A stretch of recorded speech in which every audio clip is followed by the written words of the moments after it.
Oh, here's Sam. The hearing down there real quick, and then she'll be up. Okay, you all ready for trial? Yes, Glenn? Your I'd like to get a continuance, but if you're not going to grant that, then... I'm not going to grant it unless I got a reason to. Well, the reason is it's several-fold. One of them's obviously self-centered, that I wanted to attend the KBA and get some CLE credits. But Well, we can finish this case. So, you know, the only CLE you're going to miss will be the Rules Committee meeting tomorrow. That's 3 hours, that's all. This case won't last long. Okay, you want to go get a jury for me, Sheriff? 40. Judge, I would if I can run down to floor 4 just to find out how long that family court. Which court is she in? She explained it as family court 4 in the same position as your courtroom. Floor 4. I mean, Okay, well, we're going to go get a jury. I mean, yeah, of course you can. I mean, I need to have her here. Right, Miss Snyder? Do you want to have her here? That's right. We need her here. I mean, otherwise she'd be voluntarily absenting herself. Maybe I could try it without her. I've done that too.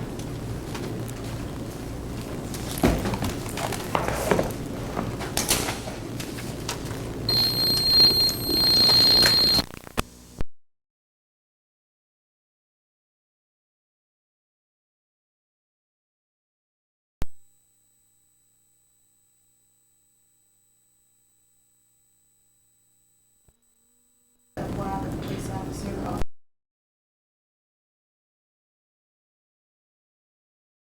that was because the defendant had some active warrants outstanding on her.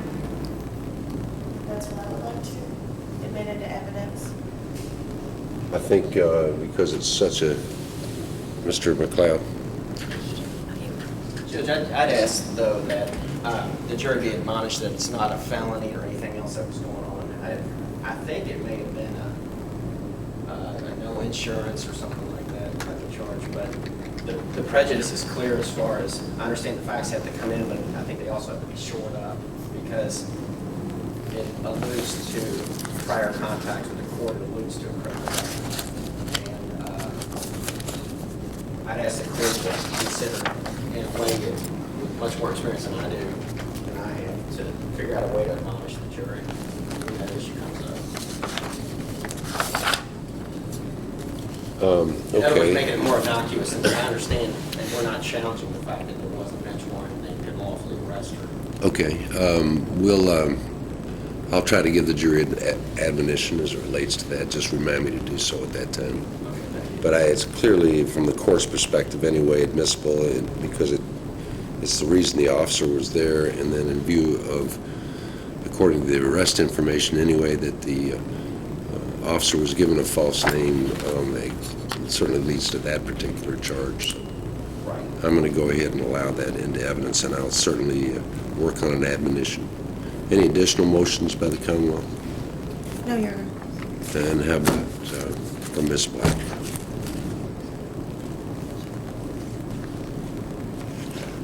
Any additional? Okay. Just anything pursuant to 724 or 726 that hasn't been turned over. As of now, I'd ask that they tender that. Do you have anything else to turn over to the defense? Okay. Your Honor, the Commonwealth would ask for separation of the witnesses. Sorry, so I guess I do have another motion. You do? Yeah. All right. Motion for separation is sustained. I'll ask counsel to keep their witnesses outside.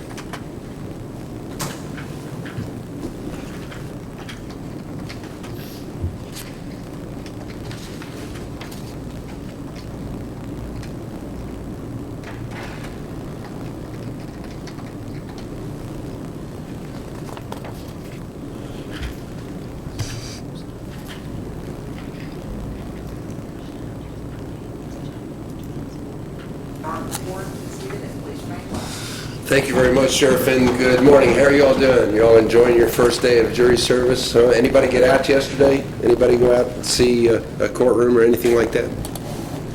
No? Nobody? You did? Did you just go in there, walk in there to a courtroom, just see? District court? Pardon? You were picked? Case was over yesterday? No, I got struck. Oh, you may not have got struck. You look like too good of a juror just to get struck like that. A lot of jurors, I'll tell you now and I'll tell you later, if when they start in that jury selection process, the judges pull out randomly. We've got 40 of you all in here today.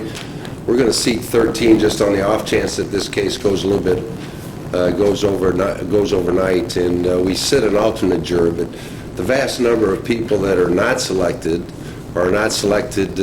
because of a random draw.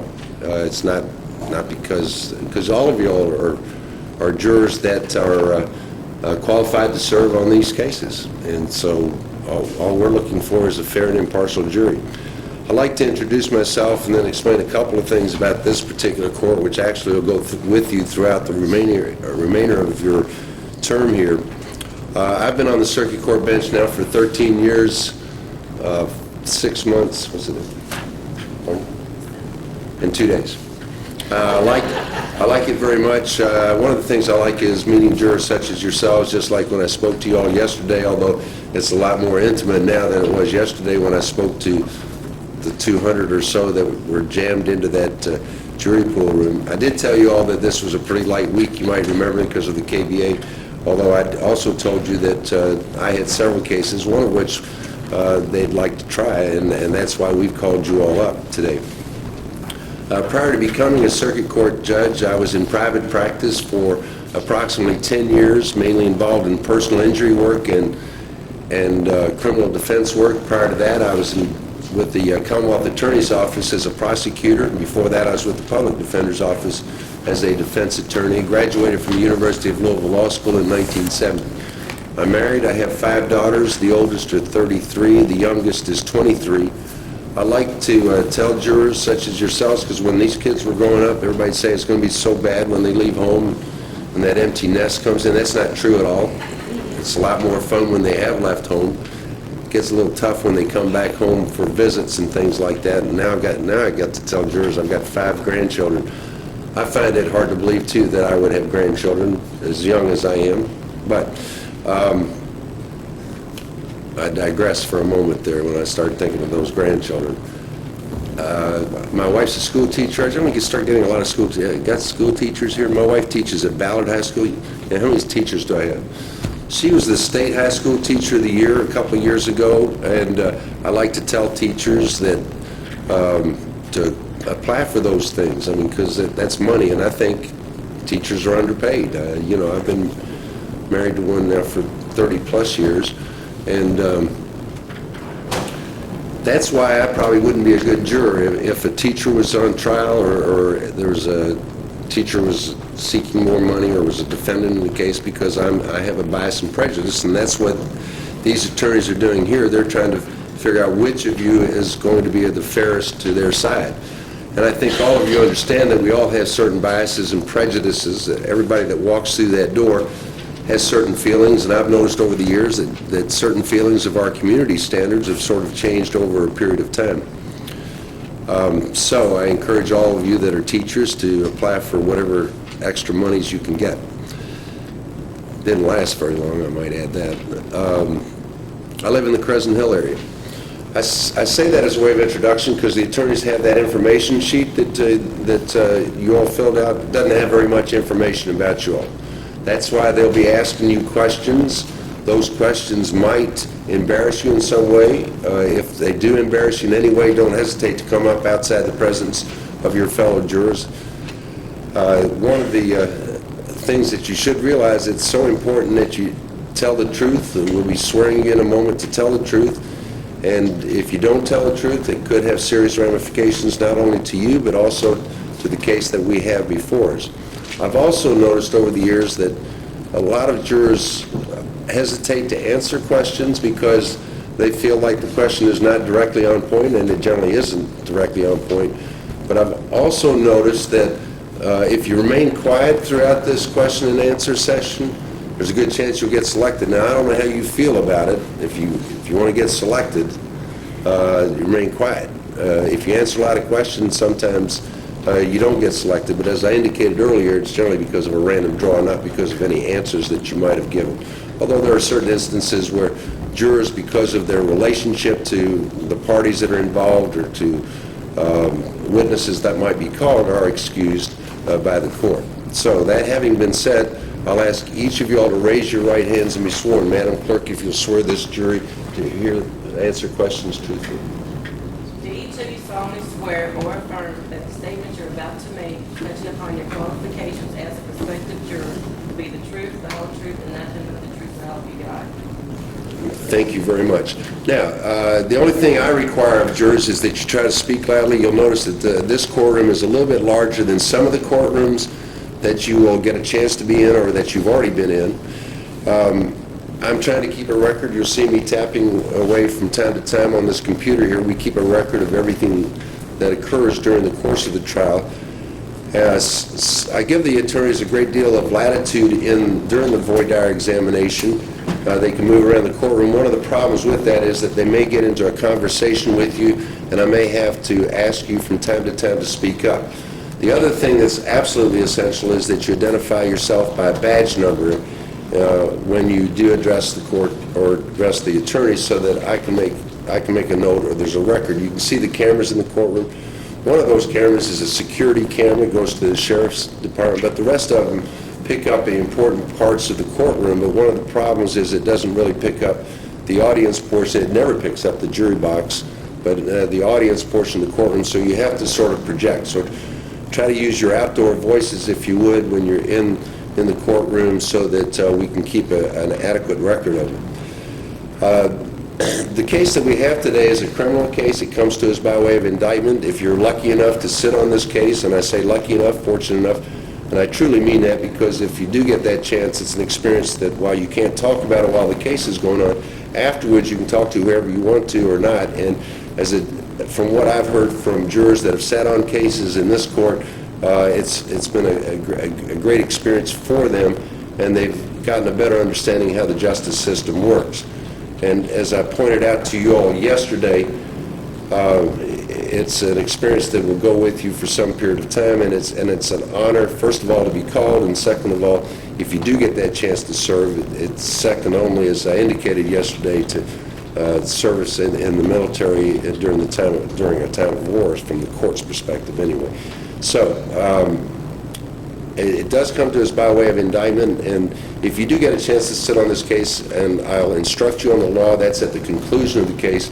It's almost the last thing I'll tell you. It's an admonition that the indictment is not to be considered as evidence nor as having any weight against the accused. So often we think that if somebody has been arrested or indicted, then they must have done something. Please exclude that from your mind. The defendant, in this case, has entered a plea of not guilty, and by entering a plea of not guilty has raised issues of fact that only a jury, 12 of you, will make the final decision. The jury will decide in applying the law to the facts, the law as I give it to you, to the facts as presented to you from the witness stand. Only 12 of you can make that decision as it relates to guilty or not guilty. Any of y'all have any problems with that concept? I wouldn't think so. The second thing that I do need to talk to you just briefly about is that in a criminal case, the burden of proof is on the Commonwealth. They must prove their case beyond a reasonable doubt. One of the problems with that concept of the American criminal justice system, at least in this state, is that the attorneys cannot define what beyond a reasonable doubt is. They may argue it, of course, but they cannot define what beyond a reasonable doubt is.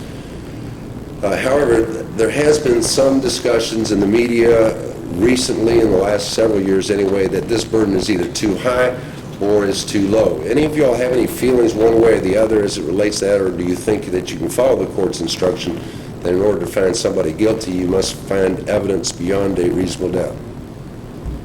I take it from your silence that you agree with that concept.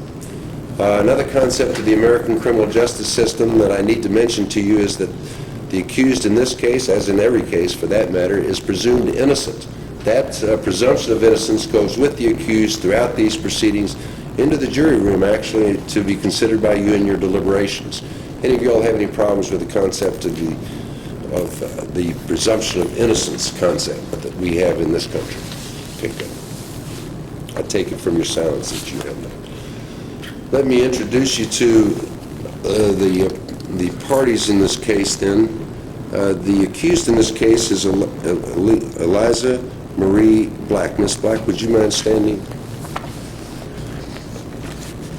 She's standing with her attorney, Brandon McLeod. I'll introduce you to him in a moment. At the time of this incident, Miss Black lived at 924 West Evelyn Street in Louisville, Kentucky. Any of y'all happen to know Miss Black, related to her by blood or marriage, or happen to be a neighbor of hers? She's represented by the Honorable Brandon McLeod. Mr. McLeod's been practicing in Jefferson County for some period of time. Well-known, well-respected attorney. Any of y'all happen to know Mr. McLeod? Are you related to him by blood or marriage, or has he ever represented you or a party opponent, somebody on the other side of the case? Okay, thank you all very much. You all may be seated. The Commonwealth in this case is represented by the Honorable Amanda Snyder. Miss Snyder, would you mind standing? And she's going to be assisted by Miss Donna Perry Kohler. I say that hesitantly. Miss Kohler is recently married, in my mind anyway, and I have a tough time because she's been practicing for some period of time under the name of Perry. But anyway, this is Miss Snyder on your far left, and Miss Kohler standing beside her. They, like the defense attorney, have been practicing in Jefferson County for some period of time, well-known, well-respected. They're prosecutors. They serve at the bequest or pleasure, I suppose, of the elected Commonwealth attorney, the Honorable David Stengel. My question to you is, do any of you all happen to know either one of these attorneys, anybody in the Commonwealth Attorney's Office? Are you related to or friends with, or if they ever represented you or somebody on the other side of a case? Okay, thank you all very much. You may be seated. Also seated at the council table is Officer Berg, Officer Berg, from the Metropolitan Police Department. She's what is known as the lead police officer in this case, and will be seated with counsel throughout these proceedings. My question to you as it relates to Officer Berg is, do any of you happen to know her, related to her by blood or marriage, or have, I don't want to say had any run-ins, whether you know Officer Berg? Yes, sir. We go to church together. Okay. Anything about your experience about being in the same church that would prevent you from being fair and impartial in this case? I mean, have you all socially discussed any of her cases at any time? Just happen to be at the same church? Our families have been in the same church for a long time. To answer your question correctly, no, we don't know. Would you, let me rephrase the question just a little bit. If you were to sit on this case and after considering all the evidence, you felt that the Commonwealth had failed to prove their case beyond a reasonable doubt, and that, would you feel like you'd have to justify a finding of not guilty to Officer Berg in some manner? I mean, it's all right to discuss it, obviously, but would you,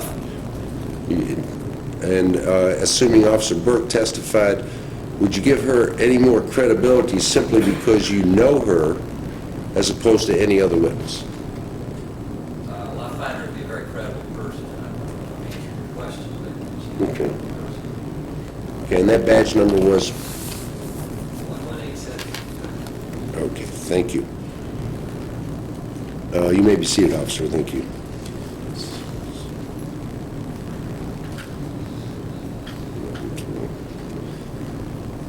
It's 118725, is that right?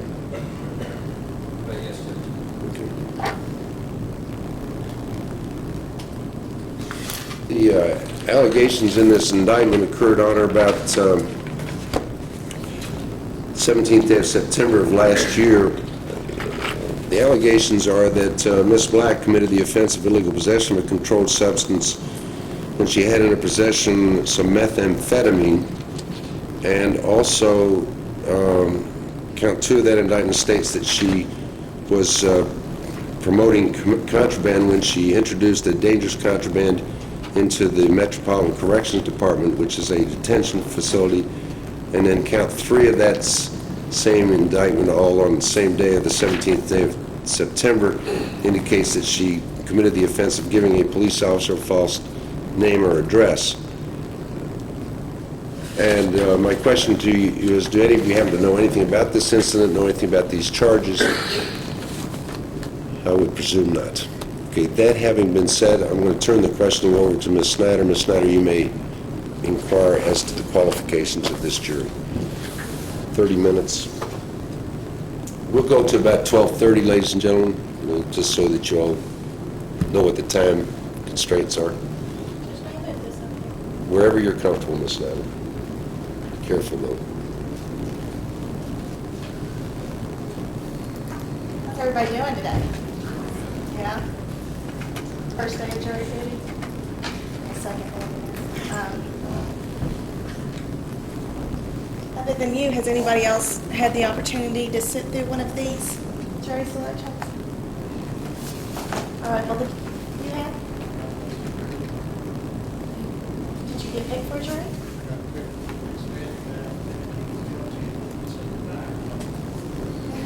So you didn't get to deliberate, not you?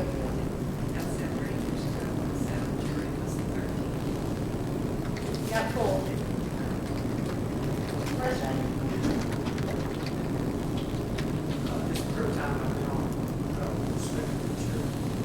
and the first time was back in the late 70s. And I sat on a couple juries. And about 8 years ago,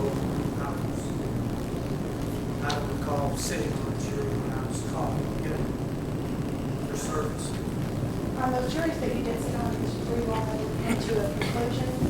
Did you all reach your findings? You don't have to tell me what it was. Who else?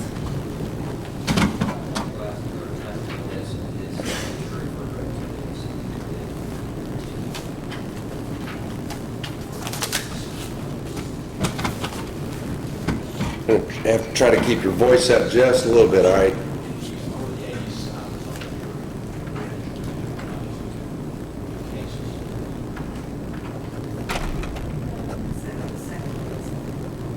You did. Did you come to a conclusion?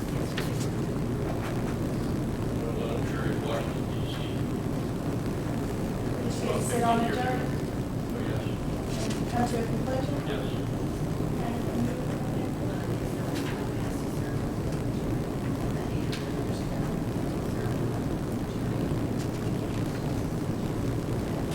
Anybody over here?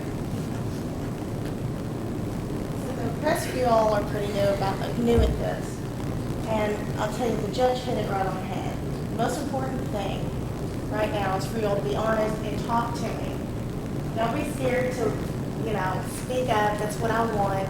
We're not asking these questions in any way to con you or to judge you. It's just that this is the only way to get a fair and impartial jury. Before I go any further, is anyone having any trouble understanding or hearing me? Am I speaking loud enough? Now, it's hot out today, but probably would be a pretty good day for golf. Yeah, maybe the golfers in here, other than the judge. Now, I know that sitting in the courtroom may not sound like the best thing to do today. A lot of you probably have other things outside distractions, family, friends, things to do. Does anybody have anything that would prevent them from giving their full attention this time on?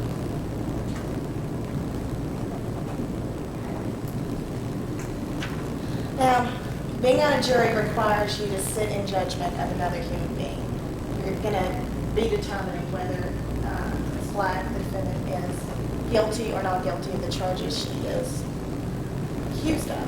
Now, some people, and there's absolutely nothing wrong with it, but some people have moral or religious beliefs that would make them uncomfortable doing this, that would prevent them from being able to take judgment of someone. So anyone that feels that way,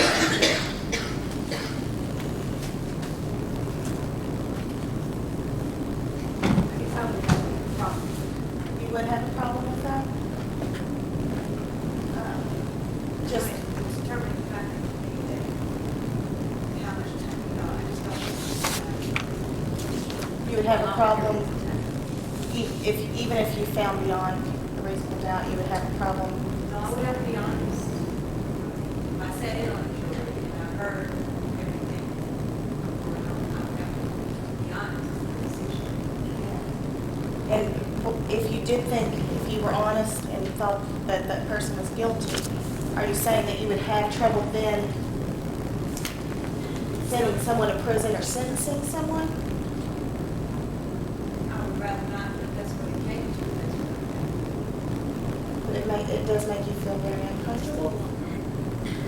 Anybody else feel that way? Anybody else feel that way about actually, if we do get to the portion of the trial where sentencing becomes an issue, the Commonwealth does prove its case, does anybody have a problem with that?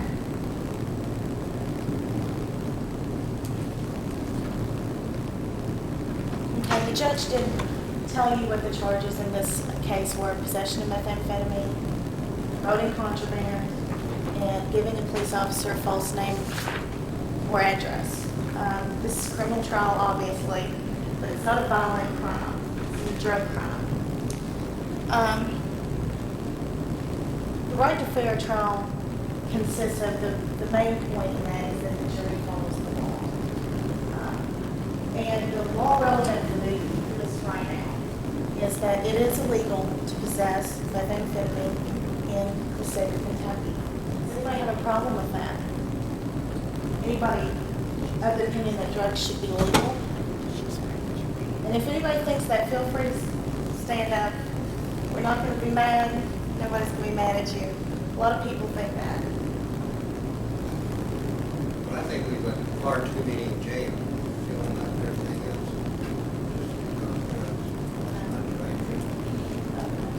Anybody else have that opinion? That means to be legal or any drug. Just drugs in general. Let's talk drugs in general, people. Anybody think drugs in general should be legal?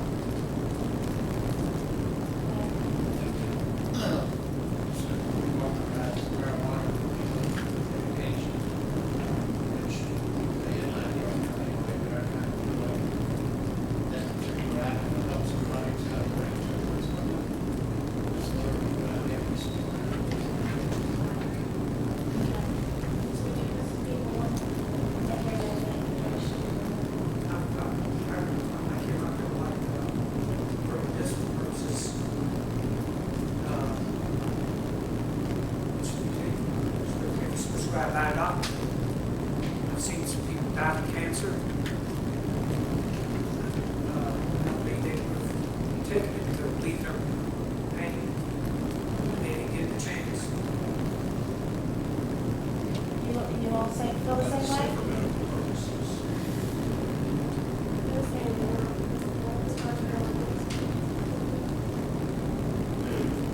Now, I'm hearing a lot of marijuana. What about other drugs? Other than marijuana? Anybody have any feelings about those, whether they should be legal or not?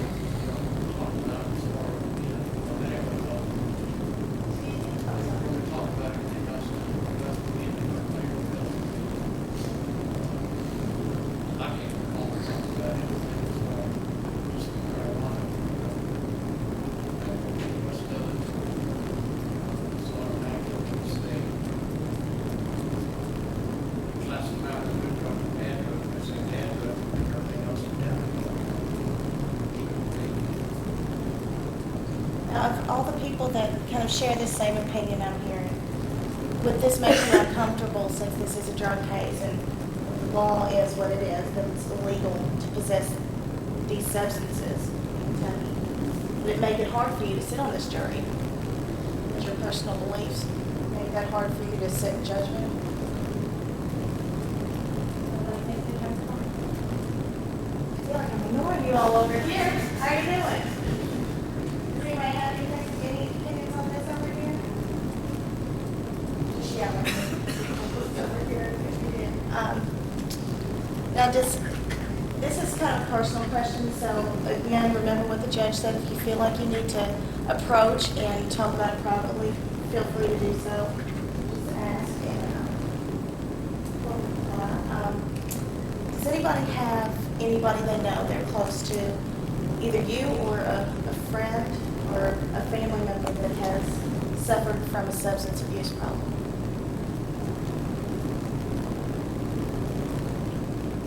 Does any out of the people here that have dealt with their problem, does anybody have any strong feelings about it? drugs, alcohol, whatever, any substance abuse problem that you've dealt with.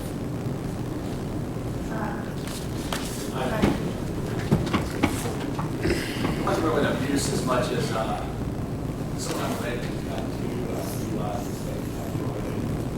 And I guess when you talk about marijuana, the whole thing with restrictions for marijuana and maybe leniency opposed to DUIs and heavy speed limit buses because the person I'm related to after I think one DUI probably should never get a license. After a lot of time, a lot of full time. It's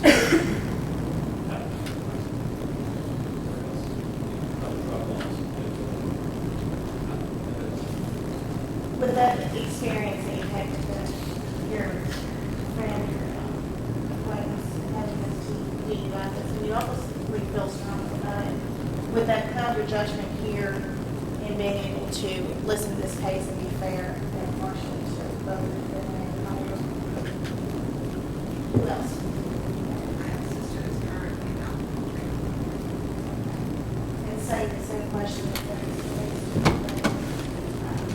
make you more sympathetic for either side in this case.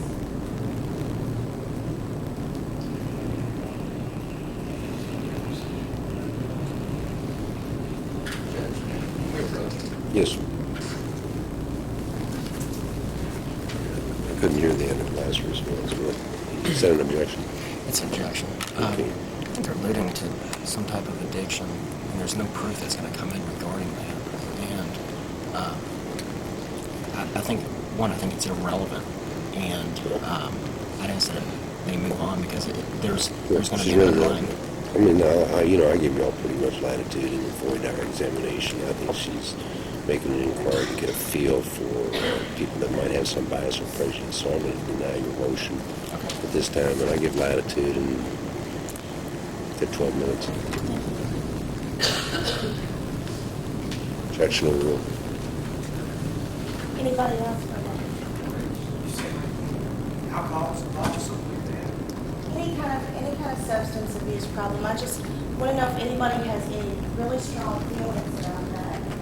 Either way, that would make it hard for them to sit on this case, since it does involve a substance.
Other than the ones we've already heard from,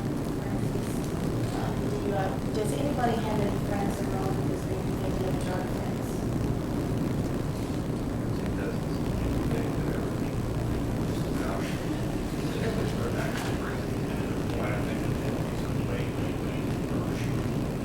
Way too harsh penalties.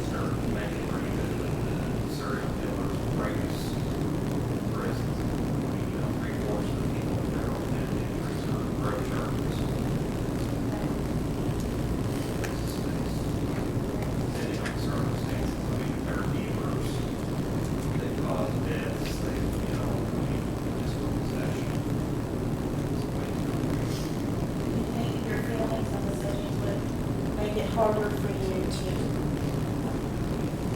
come to a conclusion in this case? Judge it?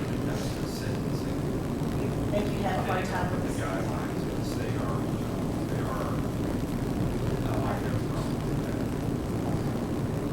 Anybody else? I have two nephews that have convictions for marijuana,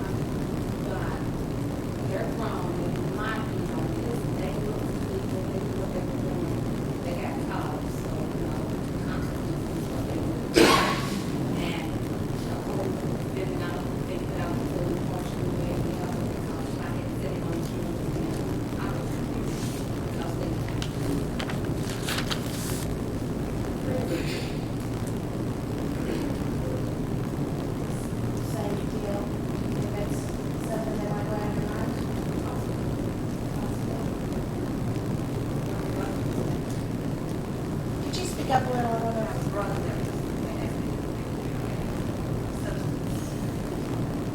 Charge. But he's addicted to it. He's doing time.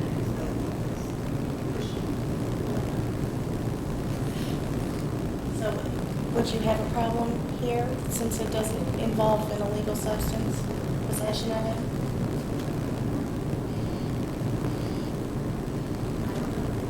You don't know. And I appreciate your honesty. So we're here. Is your help you? I'd like to speak to you privately. May do so. Can we approach? Mm-hmm.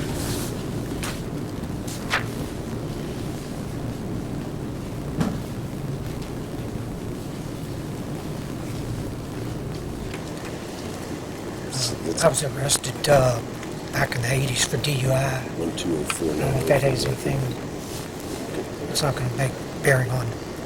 And you said substance abuse. I didn't know if you were talking about drugs or Some people less alcohol, or if it's all in the same group. So anything about that experience then, as I picked it up, nothing about that experience would prevent you from being fair and impartial in this case, is that right? Right, yeah, Okay. yeah. That Thanks for didn't- bringing that to our attention. Thank you. Please. Thank you for bringing that to our attention. Speak up a little bit more. All right. Anybody over here?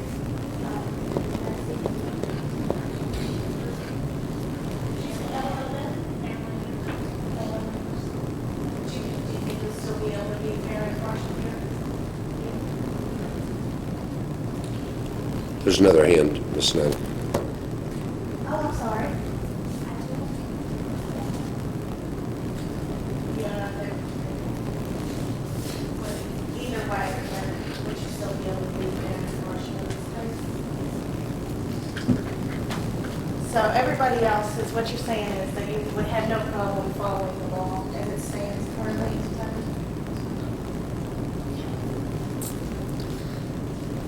All right. Fair trial also requires the jury to listen to the evidence. In this case, there's going to be some physical evidence, and there'll be a lot of testimony. Most of the Commonwealth's witnesses consist of police officers. Has anybody gotten a traffic ticket or anything? Who was excited when they got that ticket? Who said, wow? Nobody? Yeah, I mean, it's not a pleasant experience. Has anybody had any other contact with a police officer that they didn't really like? I had to call him when I got home, when I was running off the road. Like this, off the road, I thought he was getting off the road. Got off, but actually I didn't even see who it was. It was short. And got in the emergency lane, so I was gonna go ahead and go and pull right back out. Right in front of me, I was dead. I hurt. I don't know what it was.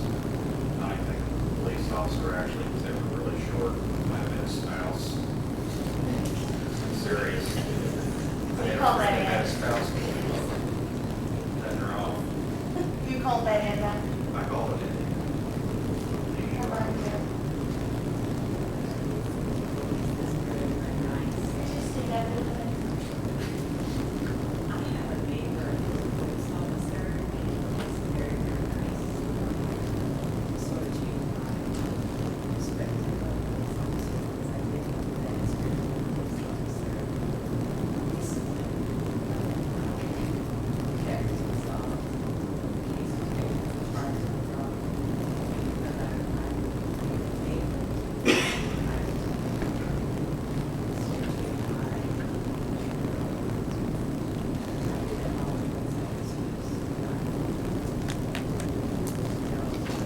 That's exactly right. Everybody's different. They all have different personalities. Just because we wear certain uniforms doesn't mean we're all alike. Traffic school.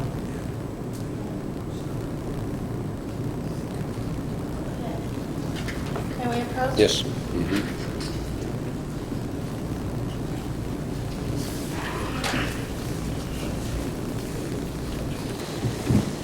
Same jury member, yes, sir? in reference to her question, well, I've been arrested several times in my life. Okay. And in regards to your question, I don't think you were trying to get to that point, but you say if I ever had an occasion where I didn't like the police officer. And yeah, one time I was pretty ticked off. It's kind of a long story, but I was at the wrong place at the wrong time. Well, And, let me interrupt you here, because Please. let me interrupt you here. Being upset with a police officer, do you think that's going to carry over? How long ago has that been? This particular incident, Yeah. about 12, 15 years ago. Anything about that you think might prevent? I'm glad you brought it to our attention. Anything about that would prevent you from being fair in this case, or can you set aside that personal experience you Well, had? I can set that aside, but she asked these questions, and it's kind of like, well, Keep you know, coming if you up want to here. know, I'm going to tell And you. you've got to tell the truth, I too. appreciate it. And there's nothing wrong with coming up here. If you come up here 100 times, that's fine. All right. Okay, thanks. Okay. Got 5 minutes. All right, out of the rest of you, does anybody, tickets, any contact that we talked about with the police officer, would that prevent you from listening to the testimony of the police officer and looking at it with a fair eye?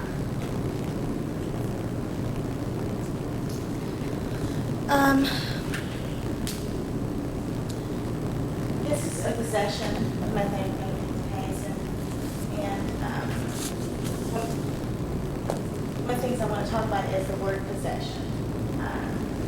Does everybody understand that that's different than ownership? Possession is a different thing. You don't have to necessarily own something to be in possession. For instance, who's gone to Blockbuster? Rented a movie. Yeah. Or Netflix now. Anybody do that? Well, when you have that movie, you don't actually own it. It's actually owned by Blockbuster, but if you have it, if it's in your car, would everybody agree that it's in your possession at that point?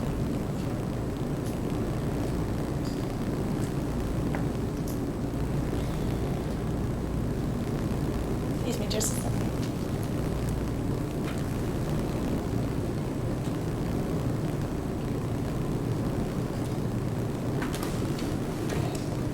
Just finally, I'd ask you to look at the defendant. Is there any reason whatsoever, it can be anything, you can think it's silly or whatever, that would prevent you from being able to find her guilty if I do my job and prove this case without beyond a reasonable doubt? Anything at all? Just sit back and listen, and I appreciate your time. And your talkativeness, I like that. Thank you, Ms. Snyder. Mr. McLeod, you may inquire of this jury. The police report. Yes, sir, it does.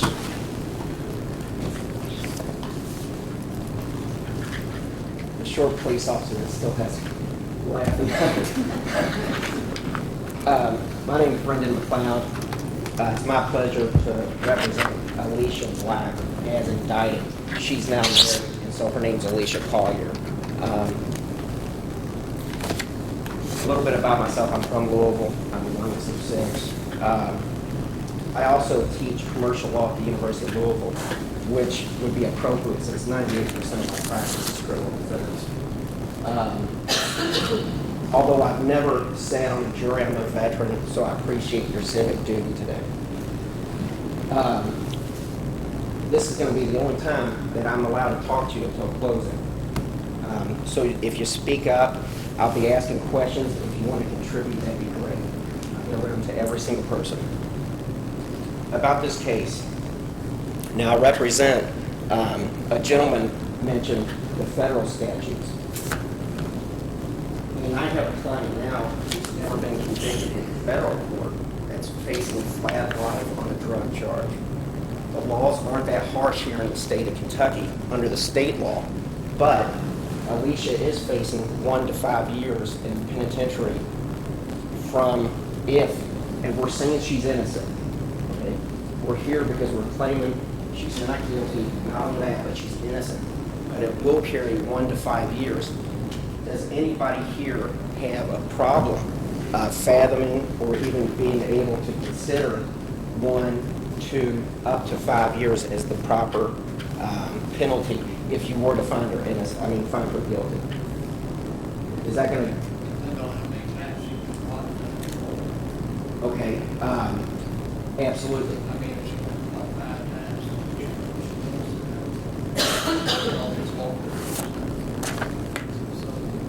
Okay, that's fair. But, and those would be factors and considerations that you take up in sentencing. So 1 to 5 years, 5 would be the maximum that she could receive. Does anybody here? Yes, ma'am. The 1 to 5 years. Now 1 year. It's too long. If you follow the admonition, and the judge is going to instruct you on the law, if you follow that, though, and it's part of your civic duty, is that going to get to a point where you can not make that decision?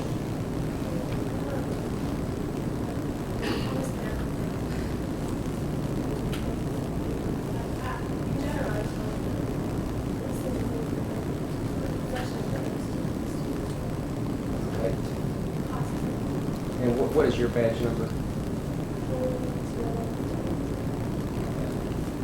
Sir? I think the same thing.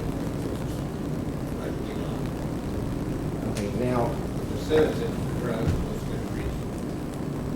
That's not.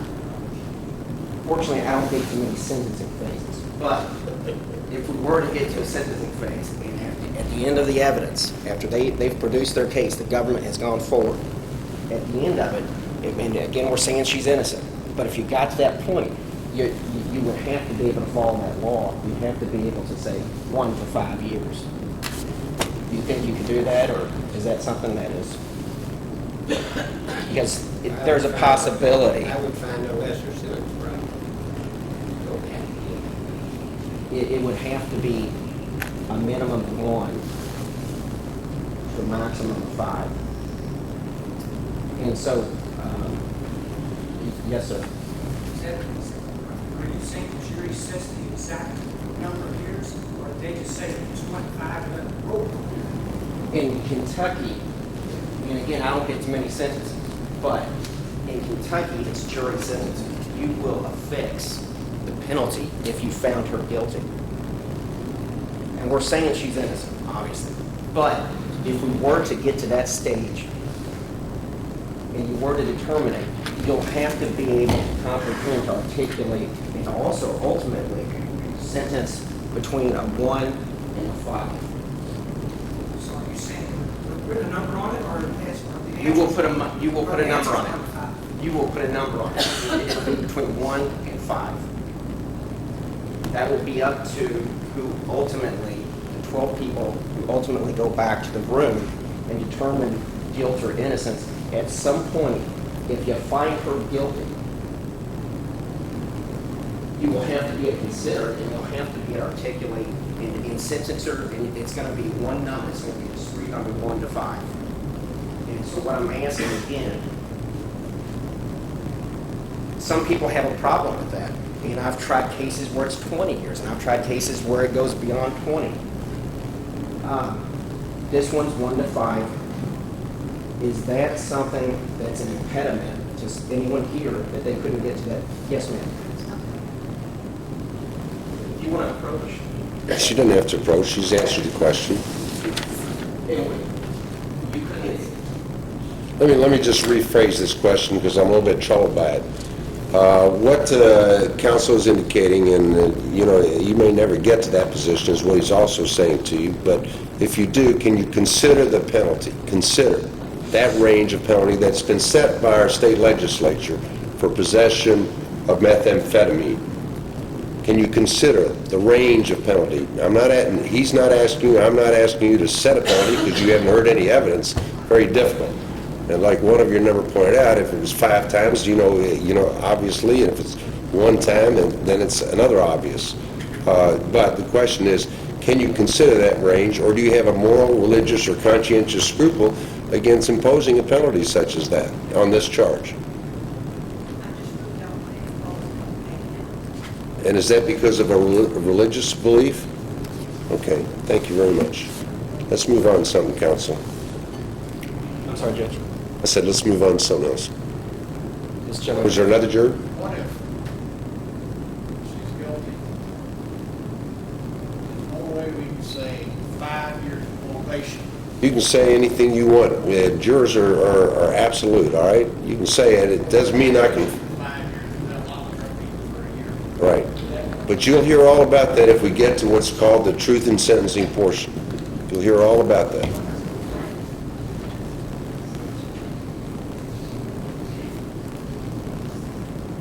Now, Ms. Snyder talked about being in possession. I think she used an analogy of a blockbuster. I've got 2 small children, so we don't watch a whole lot besides Bambi and different things and Laura. But that leads to an interesting question. Just check. What creates a criminal act in Kentucky? Does anybody here know what creates a criminal act? What has to be present?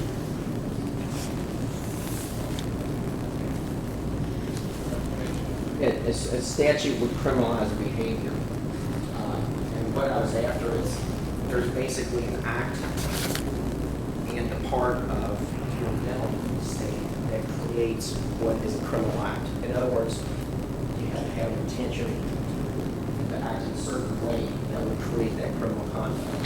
Does everybody understand that? So if you're in possession of something and you don't know you are, that would make the element fail because your mental state was not point. If you're driving down the street, as an example, No, I'm going to sustain the objection.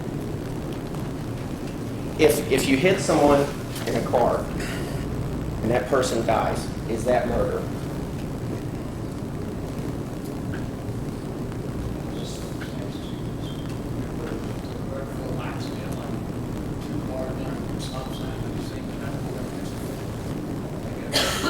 It would be an accident. And so a lot of that would depend on intent and the mental state. The way it's murder, you continue to kill him. That's correct. That's one way that would get you indicted for murder, I would imagine. The burden of proof the judge talked about, and I can't go into either side, the government or myself, go into what beyond a reasonable doubt is. But it's the government's burden to prove this case beyond a reasonable doubt. Has anybody in here been in a civil trial? Yes, sir. As a juror, or either on a, as a plaintiff or a defendant?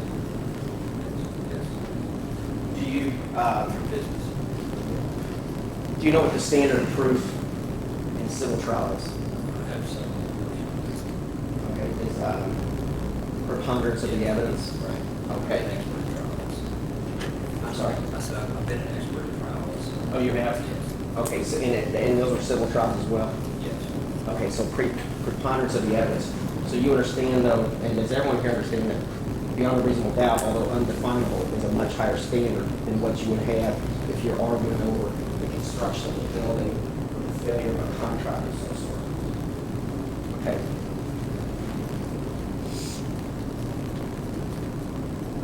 And the reason for that is you have to be sure. Does everyone understand here that this is the most important day in Alicia's life? She stands before what will ultimately be 12 people, 12 of you, that will determine their guilt of innocence. And you have to be sure. The government, you have to hold the government to their burden of proof. Does anybody have a problem with that? And this is what I'm getting at further. At some point, 12 of you will retire to the jury room. And as your civic duty, you have to be sure. And so it can get tense, and I need everyone here to understand that and promise not only the government, but Alicia as well, that if the government has not proven their case beyond a reasonable doubt, you have to come back and not guilty. And there could be 11 versus 1, and it could get bad. But does anybody have a problem sticking by, after the conversations, sticking by the conclusion that they haven't proven their case? And knowing that it can get very heated, knowing that sometimes juries will hang. Can everyone here stand what could possibly be I would imagine, enormous amount of heat after having talked to juries before?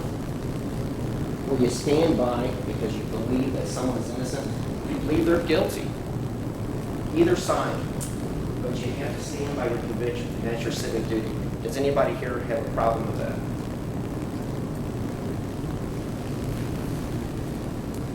You ask if anybody get involved in the trial. Well, I've been an expert witness lots of times. so you're not back in the jury room, though? Not back.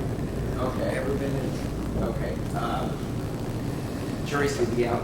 Yes, sir.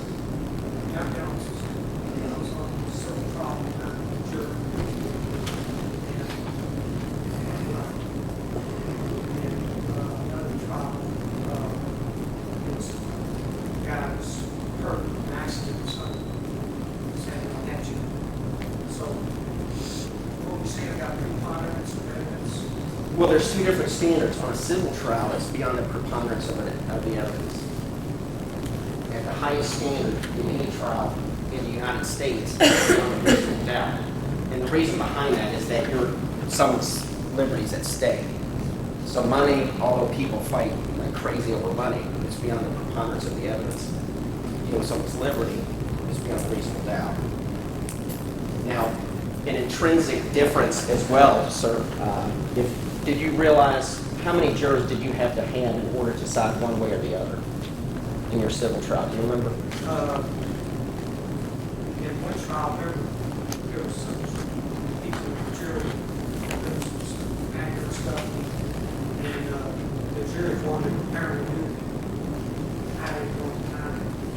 I thought, as best I remember, he said it took 9 or 12 to do whatever they did. Okay, and that draws a distinction as well, because in a criminal defense trial, it has to be unanimous. Yes, sir. What does the word preponderance mean? It's about a 50-50 standard, if I can go in more sure than You not. know, Mr. McLeod, you can't define preponderance either anymore. So, It's lower. It's reasonable doubts here. It's much lower. stop it, Mr. McLeod, you're starting to define it. I can't define it. He I can't, can't even see you're getting warm. he's not supposed to be, stop it. Sorry. He's not supposed to define that either anymore. That's, our higher courts have told us not to do that. And I'm telling Mr. McLeod not to do it. Let's move on to something else, save it for closing. Lastly, Alicia hired me, as she proclaims her innocence, that she's not guilty of this. And as we go forward, my approach, the objections I make, it may be something later on. I say, what did he do? Why is he acting this way? Okay. If you don't like how I'm acting, can you not inure that behavior to Alicia? Can you isolate it to what has been determined to be the tactics or how I conduct myself in the courtroom? If you don't, at the end of the trial, you just don't like me. Can you not inure that to Ms. Collier? Great. That's all I have, and I appreciate your answer. Okay, thank you very much, Mr. McLeod. One last catch-all question. Is there any reason known only to yourselves why you could not render a fair and impartial verdict in this case? Something if you were sitting on either side of these attorney tables or counsel tables, whether you think that they should know about you, now's your chance to sort of come forward and say, gosh, I'd like them to know about this. I think it's only fair they know about it. Anything known only to yourselves that you'd like to bring forth about yourselves that they've not discussed with you. Okay, in order to let the vast majority of y'all go, we're going to go ahead and try to do our strikes now. As I told y'all prior in my introductions, yep, I did get a hand. Yes, I'm sorry.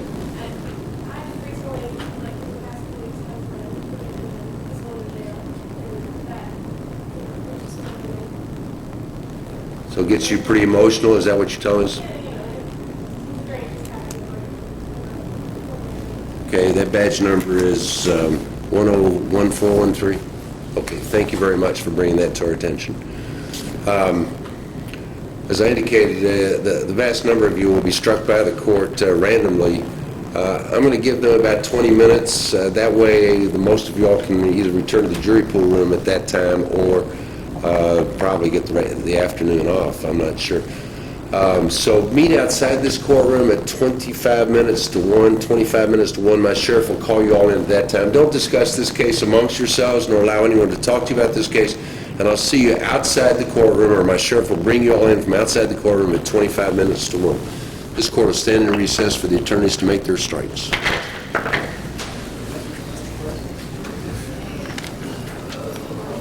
Alicia, I think.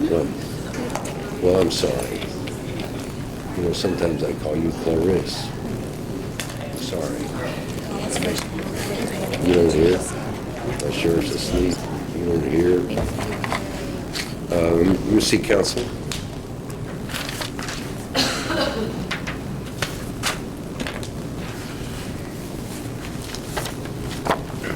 Do you have any challenges for cause? Yes.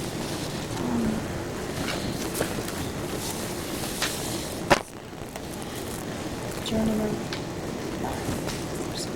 seat number 7, number 124497. Come into this. Yeah. I can't figure out her note. That individual indicated that there are too many people in jail for drugs. It was not the right treatment. The sentencing would be too long, and he would find a lesser. He didn't like the 1 to 5. He would find something lesser. Okay, your motion's denied. Anything else? Yes. Seat number 17, juror number 101413. Again, that person indicated that sentencing was way too long. Doesn't know if, I can't remember if it was a man or if they could follow the law. She was the individual that just said that a friend of hers had been convicted. What do you have to say about that, juror? I didn't have a problem with her. I didn't.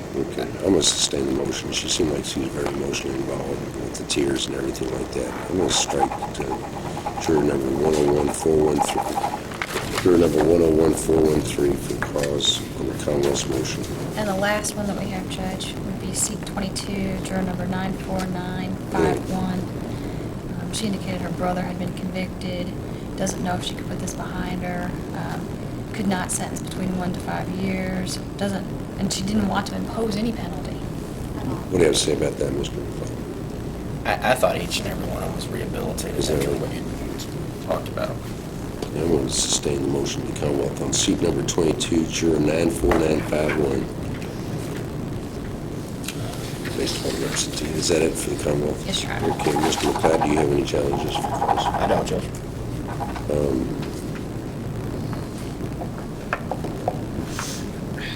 Okay, if you don't have any, that's fine. I'm going to randomly strike down 1, 2. Let's see, what did I say? We got 40.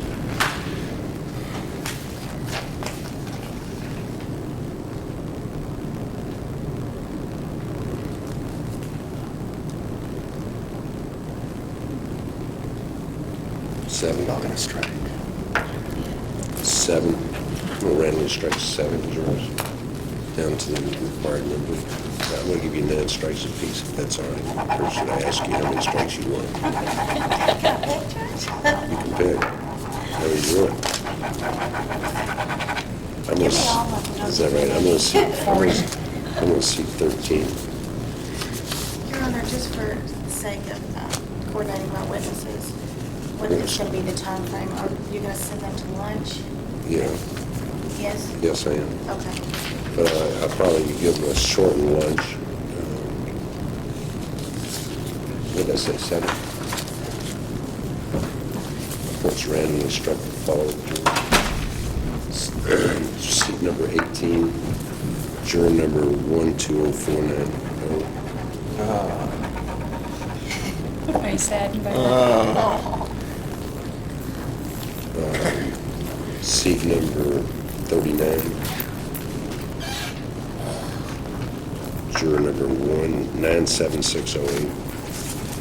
Seat number 24, juror number 119071. Seat number 2,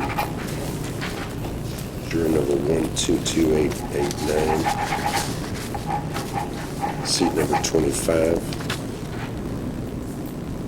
juror number 107047. Seat number 31. 31. Juror number 11378. And seat number 28, juror number 76268. Oh, I liked him. Yeah, I know you did. Say next teacher. Haven't gone to Trinity, I didn't like All right, my clerk will get you strike list. You all are going to have too much time. Thank you, Judge. How much time do we have? 10 more minutes. Yeah, he was When will you have the jury back? 1:15, 1? Juror seat number 34, juror number 9909.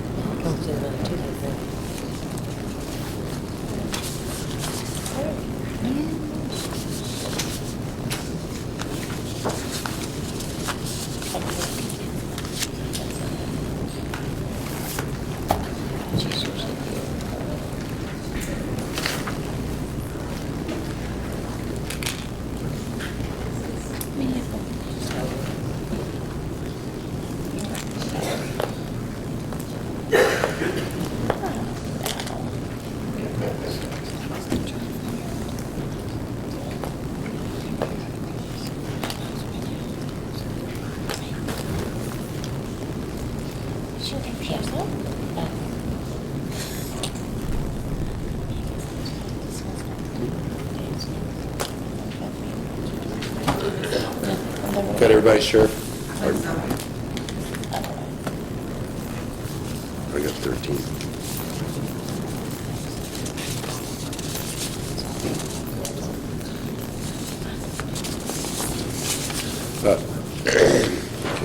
The attorneys have made their strikes. As I indicated to you prior to the break, I have struck several of your number by just pulling your names, if you would, out of the proverbial hat. Please don't be offended if you don't get a chance to sit on this case. Of course, I don't want you to be overjoyed if you don't get a chance to sit on this case either. When I call your badge number out, if you'll step forward, my sheriff will seat you in the jury box, those that have been selected. Seat number 1, juror number 116476. Seat number 2, juror number 123173. Seat number 3, juror number 109236. Seat number 4, juror number 71592.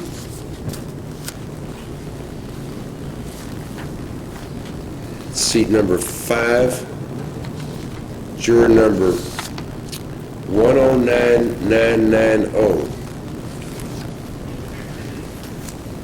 Seat number 6, juror number 96978.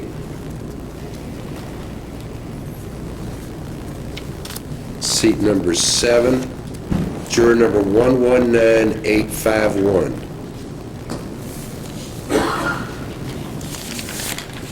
Seat number 8, juror number 110130.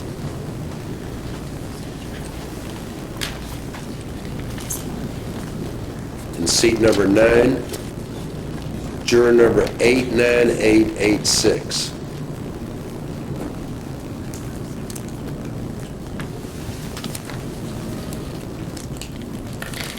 Seat number 10, juror number 115157.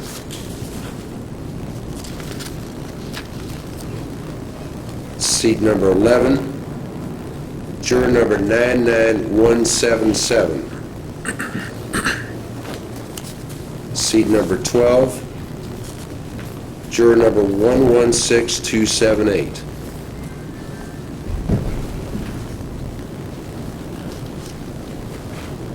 And in seat number 13, juror number 115292.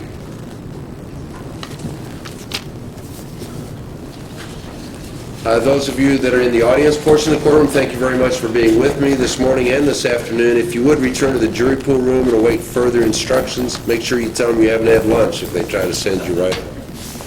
Congratulations on being selected. I was not being facetious when I indicated to you that it's an experience that's going to go with you for some period of time. However, it's something that you can't discuss while the case is pending, can't talk about amongst yourselves nor allow anyone to talk to you about it, and I'll be reminding you of that just about at every break. In a moment, I'm going to swear you to hear the evidence in this case. We'll be starting off with opening statements, but first, after I swear you, we're going to break for lunch, just for about 45 minutes, and then reconvene. Then when we come back, I'll be calling on the attorneys to give, are you going to give an opening statement, Mr. McLeod? Yes, I am, Judge. I'll be calling upon the attorneys to give opening statements as it relates to this matter, and I'll explain to you about that a little bit further when you come back from lunch, but basically it's an overview as it relates to what the attorneys believe the evidence is going to be in the case. After that, the burden of proof being on the Commonwealth, they'll start calling witnesses. Then the defense will, after they've concluded, the defense will call witnesses or may not call witnesses depending upon how they feel the case has been presented to you. Then the case will be ready to be submitted to you. My belief is that we will conclude with the evidence today, and that the case will be submitted to you. That's when when the attorneys give their closing arguments, and I instruct you on the law tomorrow morning. That's, if everything goes the way I want it to, that's what I'd like to see happen. Sometimes there'll be delays. Sometimes, as you can well imagine, when you're dealing with witnesses, sometimes witnesses can't be here in a timely fashion, although I don't think that's going to occur in this case. One of the important things that you should keep in mind throughout these proceedings is keeping an open mind until the case is finally submitted to the 12 of you. I'll be drawing one of your number at the conclusion of the case. Just because you're in seat number 13 doesn't mean that you're the alternate. I'll be drawing one of your number at the conclusion of the case right before it's submitted to the 12 of you. If you have any questions during the course of these proceedings, or if anybody attempts to talk to you about this case, or you overhear something inadvertently, which sometimes happens, just bring that to the attention of my sheriff so that we can advise the parties and act accordingly. So, that having been said, I'll ask each of you all to raise your right hands and be sworn to hear the evidence in this case. Madam Clerk, if you'll swear this jury. Do each of you solemnly swear that you will well and truly try the issues and a true verdict render in the case of the Commonwealth of Kentucky versus Alicia Black, so help you God? Thank you. All right, we'll go ahead and recess for lunch, reconvene at 1:30. It's a little short lunch, but as one of the attorneys pointed out to you, it's pretty hot outside. It's a nice day to have a trial inside and relax and be cool. See you all at 1:30 outside this courtroom. My sheriff will call you all in at that time. Remember what I told you. Don't discuss this case with any person or allow anyone to talk to you about this case. This court will stand in recess till 1:30. Ask everybody.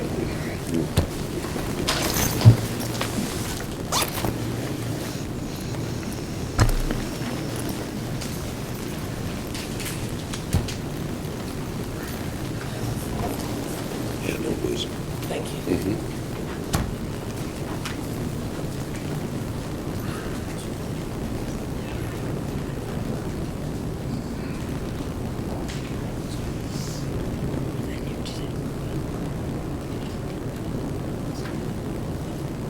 Anything else for the record?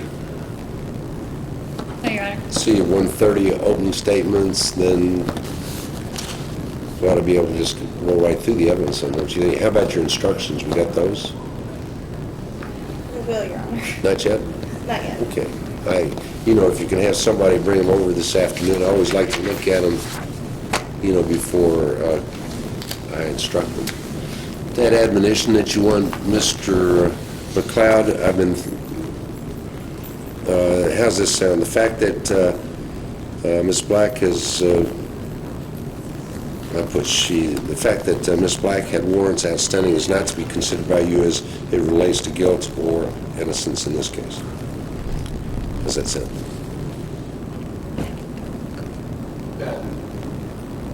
What about it? Also, they're not drug related.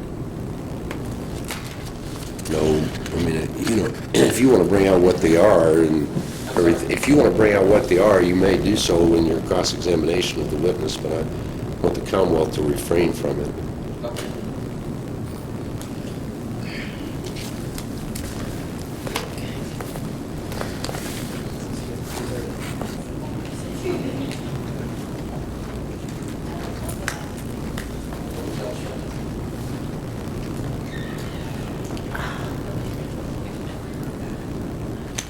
All right, for the jury, please.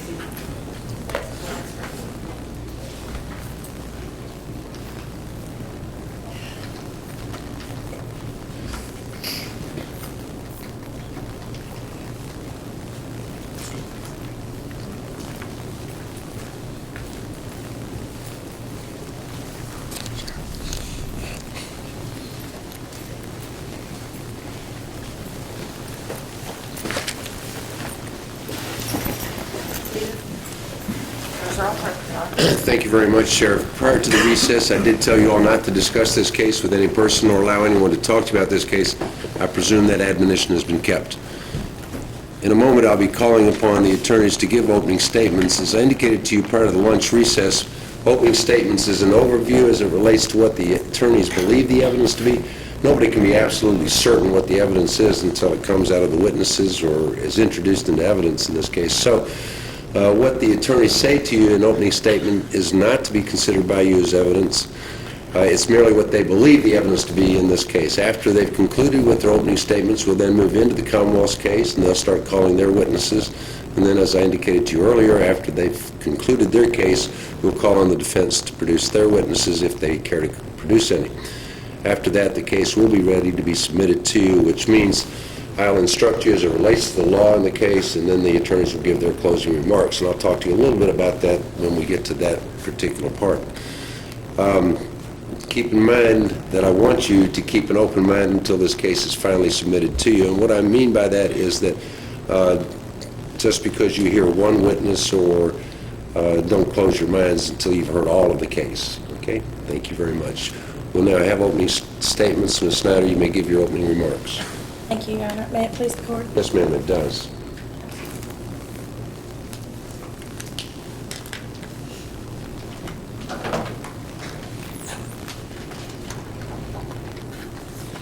Ladies and gentlemen, this is a simple case.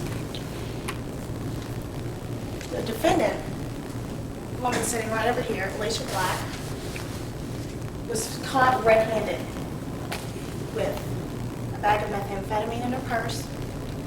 And after that, when she was taken to the jail, she was caught with a folding knife in her backpack. Thus, we have charges of possession of methamphetamine and promoting contraband. It was September 17th, 2004, last year. Officer Leanne Berg of the Louisville Metro Police Department, who's sitting with me today, you met her in jury selection. She got a call that there was a female on the corner of 7th Street and Central Avenue who was wanted on some outstanding warrants. Well, the officer proceeded to that location. She got out of her car, saw this woman, the defendant, standing there, matching the description of the woman wanted on these outstanding warrants. Not only that, but also the officer recognized her, knew who she was, independently of that description. The officer went up to her, told her why she was there, asked for her name and her address and all that information. The defendant says her name is, I believe she said, Abby Lynn Salzer. Like I said, the officer knew this to be untrue at the time. She'll testify to that. Told the defendant that giving a false name to a police officer is a criminal offense. Again, asked, what is your name? defendant responded, Abby Lynn Salter. At that point, the defendant was placed under arrest, not only for the outstanding warrants, but for giving police officer false name or address. Search incident to arrest revealed that she also had a baggie of a white powdery substance in her purse. At that time, the charges of possession of methamphetamine were added. She was arrested, taken to jail. Now, you're also going to hear that at the time the officer pulled the baggie of substance out of the purse, that the defendant said, "Oh, I'm just holding that for a friend." So they get to jail. One of the things about the jail, there are officers that are responsible for booking and getting information before you actually get admitted into the jail. The officer on duty that night was Officer Donna Gentry of Metro Corrections. She was the grill officer, which means she checks the information on the citation, the arrest citation that's brought in, the reason they're being brought into the jail, and just kind of does the search after they actually come into the jail and gets things rolling. The defendant was brought to the jail. Officer Gentry met her, asked the defendant, said, "Do you have any drugs or weapons on your person?" before they went into the jail. The defendant stated no. That time they went inside, stepped inside the threshold to the facility, and like they do to everyone that comes to the jail, they searched the defendant and her belongings and opened a backpack she had, and in the backpack was a small folding knife, thus promoting contraband. And it's also important for me to tell you that at that time, when they found the knife in the defendant's backpack, again, she said, "Oh, that's not mine, I'm just holding it for a friend."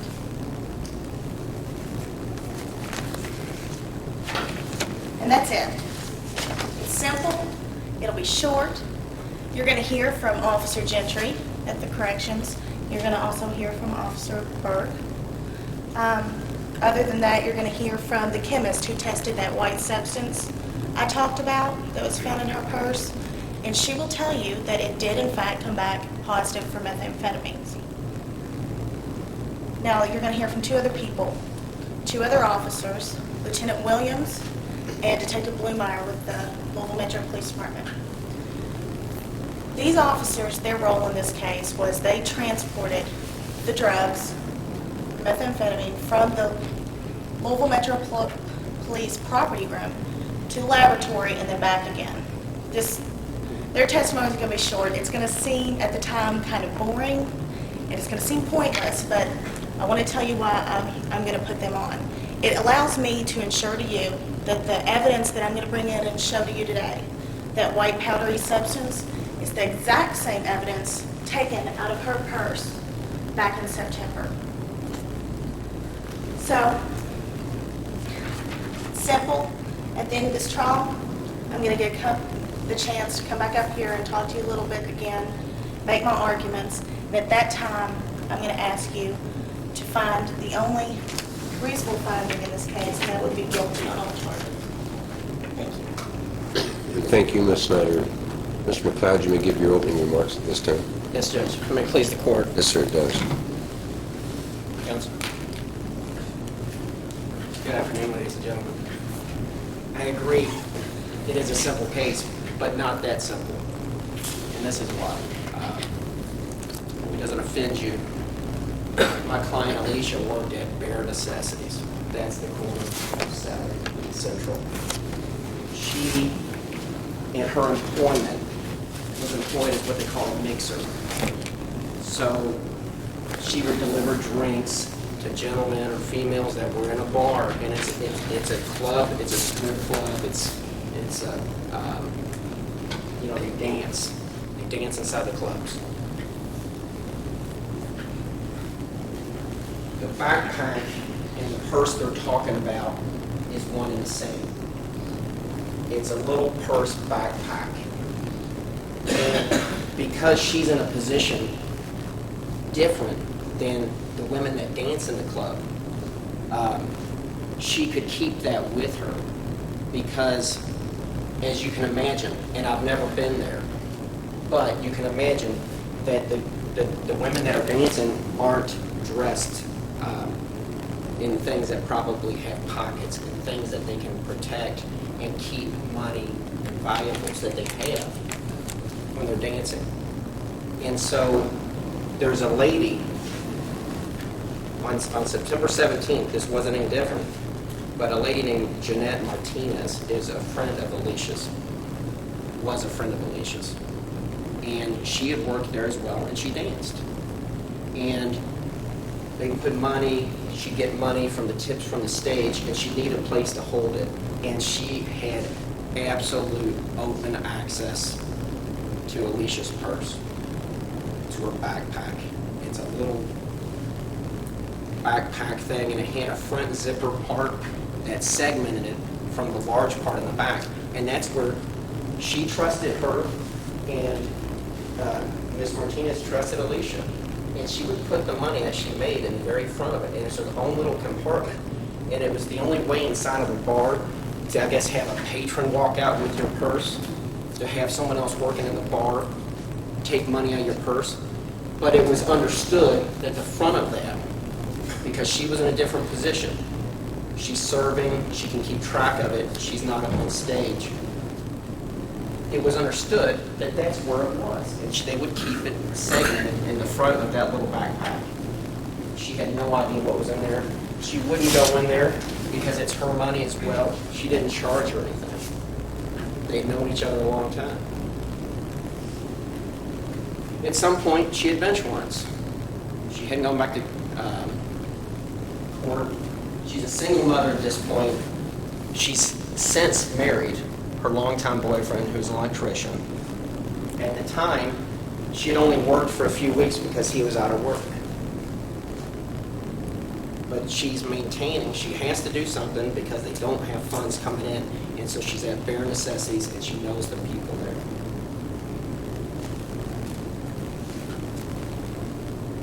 And you're going to hear about Jeanette Martinez and what a mess she is. In fact, at this point, although not convicted, she had picked up a DUI third. And so Alicia is, and she'll testify, she's compassionate, she's empathetic. She would pick this lady up to go to work as well. She couldn't drive. And so Alicia not only knew her, but would help her in order to get there. And when she was there, she'd provide the vehicle so that basically this lady wouldn't be robbed as well, or money wouldn't be stolen from her. Bench warrant was called in, and it's the interaction that you'll hear from my client as she testifies on the interaction between the lieutenant and herself is that she says, well, hold on, at some point, I've got to get my purse. The little backpack, I've got to get it because, I have money in there or whatever. She doesn't have possession of it. Certainly she knows she's going to jail. And she gets that purse, and she hands it. And the lieutenant searches through and finds a little bag, and she says, that's not mine. That's not mine. It came out of the compartment that was in basically sole propriety of this other lady. And the knife was in there as well. And so, little purse backpack, which wouldn't be allowed, I'll talk to the corrections officer, not to be confused with the lieutenant, but the corrections officer that works to the jail. I don't think you're allowed in jail with a purse, so it would have never made it in. And she had no idea it was in there because she's going into jail, and if she knew the knife was in there, she could have said, yeah, there's a knife in there. They're arguing. She answered at that point what she'll testify as truthfully. She didn't know there was a knife in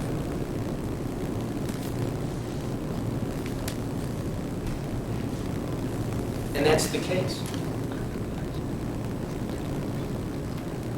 Jeanette Martinez, a dancer there, and go identify her.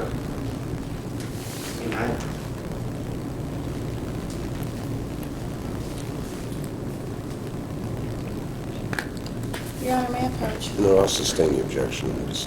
We'll wait on that.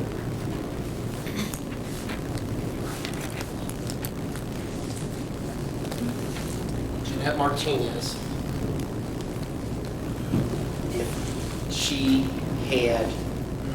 should have come forward and taken credit, taken the hit for what she did to Alicia.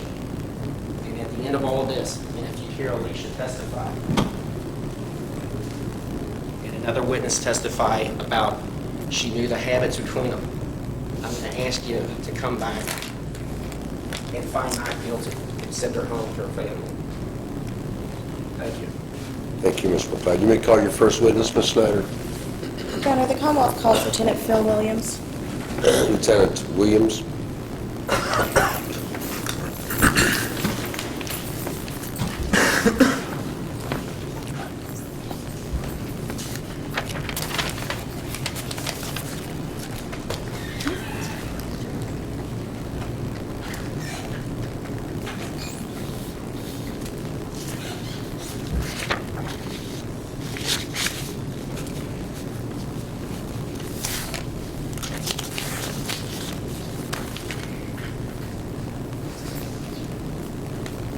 Would you step forward, please, sir? If you would, raise your right hand and be sworn. That's good. You solemnly swear or affirm that the testimony you're about to give in this matter is the truth, the whole truth, and nothing but the truth? I do. Thank you. Please have a seat right around here, sir. Answer the attorney's questions. Try to keep your voice up for the jury and the record.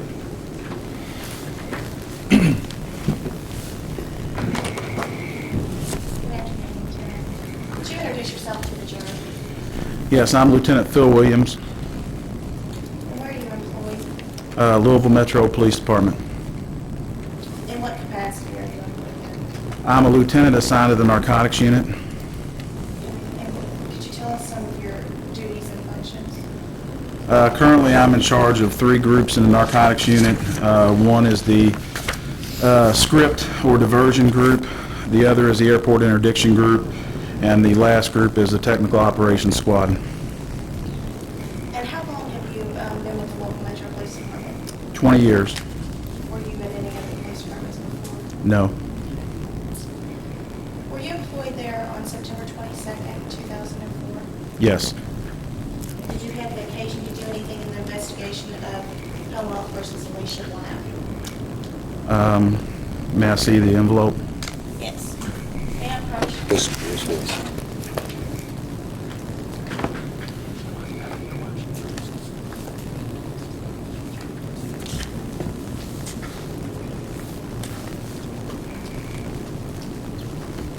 For the record, I'm handing Lieutenant Williams what has now been marked as Commonwealth's Exhibit Number 1.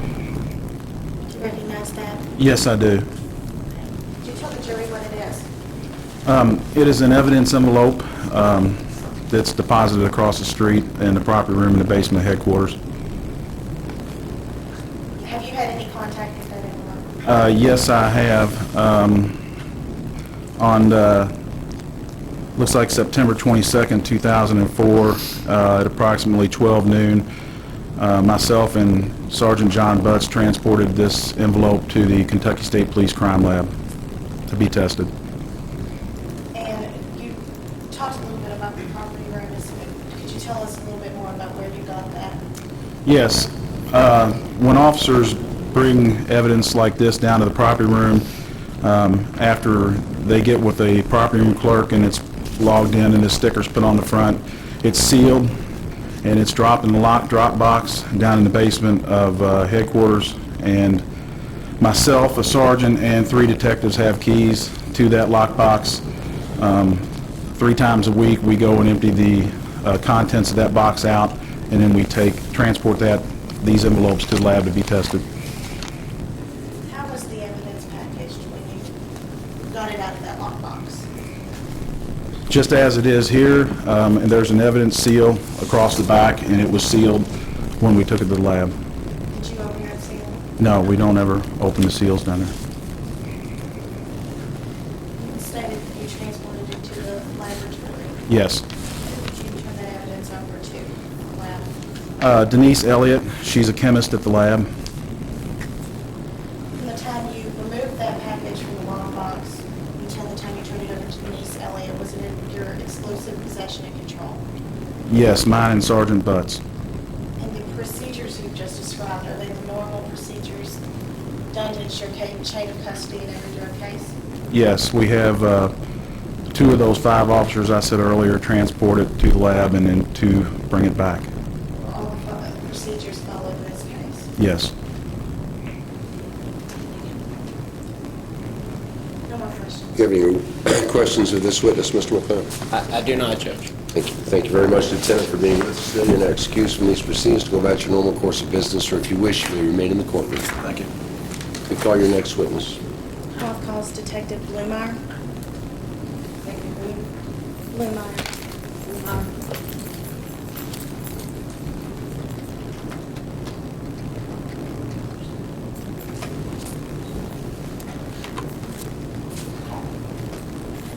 Actually, it's Detective Blumeyer, but he's running on the line. Detective Blumeyer.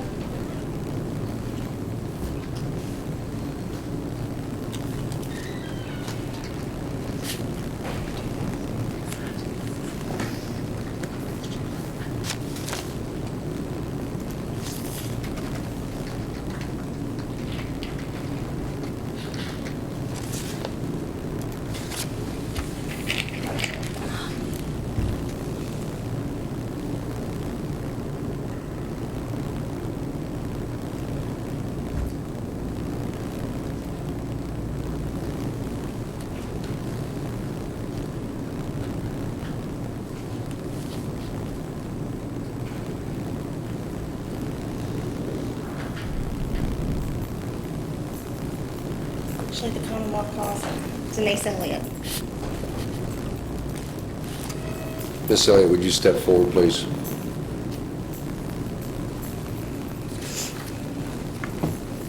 Solemnly swear or affirm that the testimony about to give in this matter is the truth, the whole truth, and nothing but the truth. Yes, I do. Thank you. Please have a seat right around here, ma'am. Answer the attorney's questions. Try to keep your voice up for the jury and the record. Actually, could you state your name and where you work for the jury? My name is Denise Marsh Elliott, and I'm a forensic drug chemist with the Kentucky State Police Jefferson Forensic Laboratory here in Louisville. Could try to keep your voice up just a little bit louder than that, please. Okay. How long have you been a forensic drug chemist? About 18 years. What training did you receive to qualify for this position? I have a Bachelor of Science degree in forensic science from Eastern Kentucky University, and then after I was hired by the state police, I successfully completed their training program in drug analysis. I've also attended various seminars and workshops, including the week-long forensic drug chemist seminar sponsored by the DEA. On a daily basis, what do you do at the lab? Analyze drug evidence mostly, and that includes the actual analysis and preparing reports, things like that. If you were to estimate how many times you've done this, how many would it be? I've examined over 15,000 cases, and each case can consist of anywhere from 1 to in excess of 20 exhibits. And for today, have you testified in these courts regarding the chemical analysis you did for? Yes. And in the past, have you had the opportunity to chemically analyze substances to determine whether they contain methamphetamine? Yes. Were you employed on September 22nd, 2004 in your current position? Yes. Did you have the occasion to do anything in the case of Commonwealth versus Alicia Black? Yes. You have an envelope sitting in front of you. I asked you to look at that envelope. Do you recognize it? Yes, it has a laboratory number sticker on the front, as well as state police evidence sealing tape that I placed on there, and my laboratory number again, 04-2-05192, the date and my initials, and also on the back is an evidence sticker that we place on each case with various case information.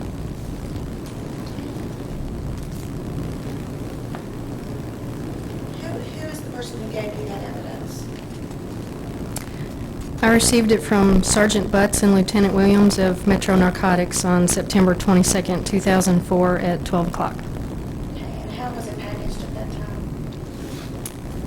time? Essentially as it is now, other than what I told you that I did to it, and I have my initials on here as well, where it was received and released, and then the Commonwealth's exhibit sticker wasn't on there, but it was sealed with this blue evidence sealing tape and initialed when I received it. You can go ahead and open that.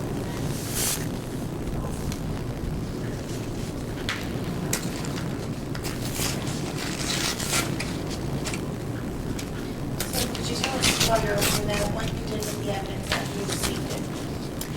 After I received it, it was placed into my personal evidence locker, which I keep locked at all times, until I had a chance to analyze it. And who has access? Does anybody else have access to your locker? Not to my personal locker, no. So did you eventually test that evidence? Yes, I did. Could you explain to the jury what type of tests you did? I performed 3 tests on the exhibit that was submitted. The first test I performed was a marquee test, which is just a color test. The second 2 tests I performed are instrumental tests, gas chromatography and gas chromatography mass spectrometry. The first is a screening test as well as a separation technique, and the second one, the mass spectrometry, is a specific identification technique which allows me to specifically identify the compounds present in the sample. And are these tests nationally accepted? Yes. Are they conclusive? Yes. Did you reach any conclusions as a result of this test? Yes, I did. And what were your conclusions? The exhibit was found to contain methamphetamine. In your position, are you also required to classify substances according to their schedule under KRS 218A-140? When we analyze something that is controlled, then we will note on the report what schedule it falls into, if any, and whether or not it's controlled. How many times have you classified substances as to their schedule in the past? Each time I prepare a report where I've identified something, I will note whether or not it's controlled, and if applicable, what schedule it falls under according to what the legislature has come up with in the KRS. Could you explain to the jury how the legislature classifies substances? Most fall within one of 5 schedules. Schedule 1 substances have a high potential for abuse, but no accepted medical treatment in the United States. Things like that would include heroin and LSD. Schedule 2 substances also have a high potential for abuse, but they do have accepted medical use and treatment, and that would include like cocaine and morphine. And then Schedules 3, 4, and 5 each have a decreasing potential for abuse, and all have accepted medical use and treatment. Are the penalty ranges different according to what schedule substances? I'm not real familiar with the penalties, but yes, they do. There is a range. Is the substance methamphetamine a controlled substance under that statute? It is a controlled substance, yes. What schedule is it? Technically, it doesn't fall into a schedule. It's just listed in the KRS as a controlled substance.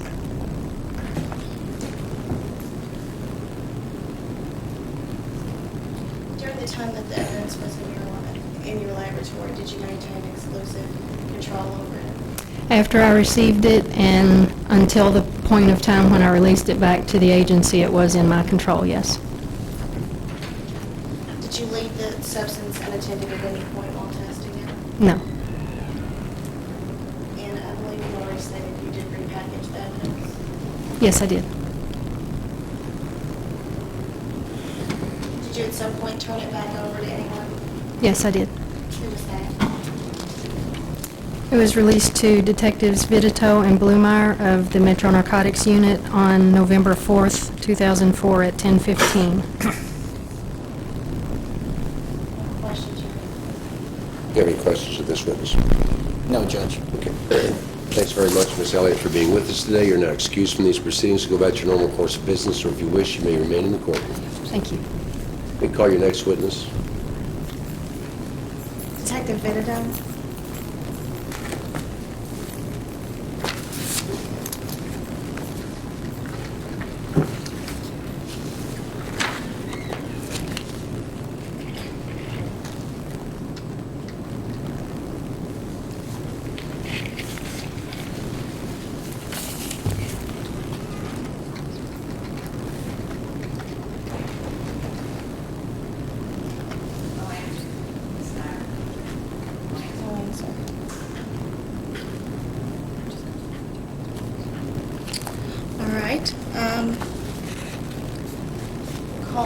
Officer Donna Gentry.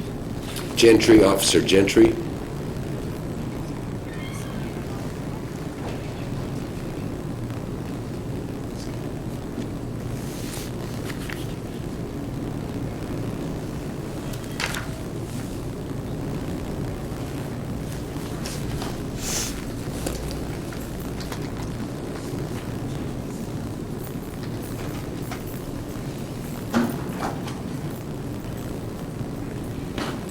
You raise your right hand and be sworn, please. Do you solemnly swear or affirm that the testimony you're about to give in this matter is the truth, the whole truth, and nothing but the truth? Yes, sir. Thank you. Please have a seat right around here, ma'am. Answer the attorney's questions. Try to keep your voice up for the jury and the record. Could you introduce yourself to the jury, please? Donna Gentry, Where do you work? Metropolitan Corrections. In what position? I'm a booking floor officer. How long have you been there? It'll be 5 years in November. Could you just explain to the jury on a daily basis what you do as a booking officer? When the police arrest someone and bring them into the jail, we check the citation and bring them in, search them, and then process them. Could you tell us a little bit about the process when they're first brought in, what happens? When the police officer gives us a citation and we call the person up, we ask them if they have any drugs or weapons on them, any injuries, illnesses, medical conditions, and ask them if they've ever been in jail in Louisville before. And the reason we ask them that is because we want to alleviate anything coming into jail that's not supposed to be there. And also, if they've been in jail before, we need to keep them under the same control number that we put on them when they first come to jail. Do you do anything else after you ask those questions? Whatever they answer, if they say they have something, they give it to us usually before they come into jail. If they say no, then we bring them in, we search them. Males search the males, female officers search the females. Were you working in Metro Corrections on September 17, 2004? Yes, ma'am. Okay. And what shift?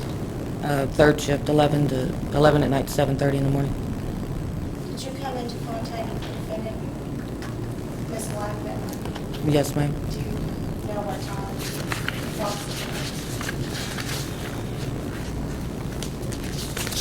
I know it was during the shift, but I really can't remember the exact time. What happened when Ms. Black arrived at the jail? Well, like I said, I checked her citation, and then I asked her if she had any drugs or weapons on her, and she stated no. I asked her if she had any injuries, illnesses, or medical conditions, and she said no. And asked her if she'd been in jail before, and she said yes, so brought her into the jail. Okay, and where did you ask her these questions? Outside of what we call the grill, where the search area is.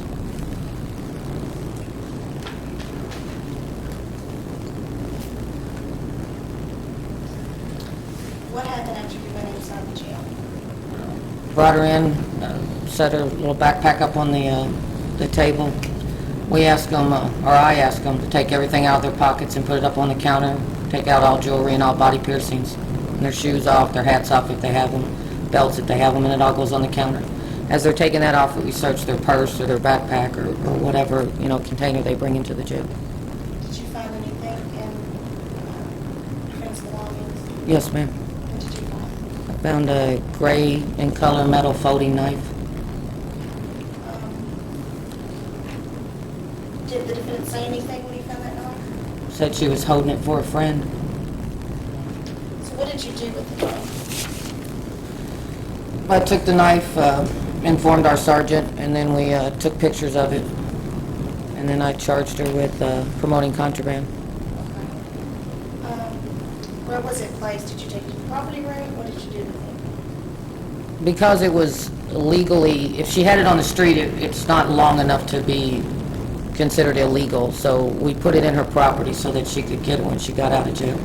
And did she get that back? I assume so. They sign for their properties when they take it, so. I just want to touch a little bit about this process. So you said you asked outside the jail. Why is that? Is there a difference between when you find something outside the jail and inside the jail? If they bring something into the jail and it's a contraband item, it's promoting contraband, which is a felony. If they hand it to us outside the jail, we don't charge them with it. Are there all different types of contraband, Oh, yes. other than a weapon or drugs? What else would be considered contraband? Well, there's no smoking allowed in the facilities. No lighters, no matches, things like that. So if they bring that in, that's contraband also. Anything altered from its original shape, whatever it's designed to be used for originally, anything altered from that state is contraband inside the facility. And just tell me what is the policy behind prohibiting these things? We don't carry weapons in the jail, and we don't want weapons in the jail. We have to deal with people by talking with them.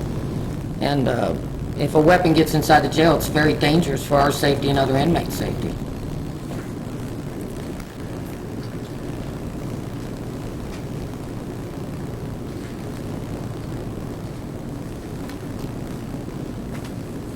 Excuse me just a second.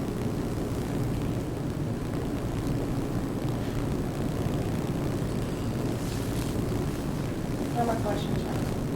Mr. McLeod? Yes, Judge. Good afternoon, officer. How you doing, sir?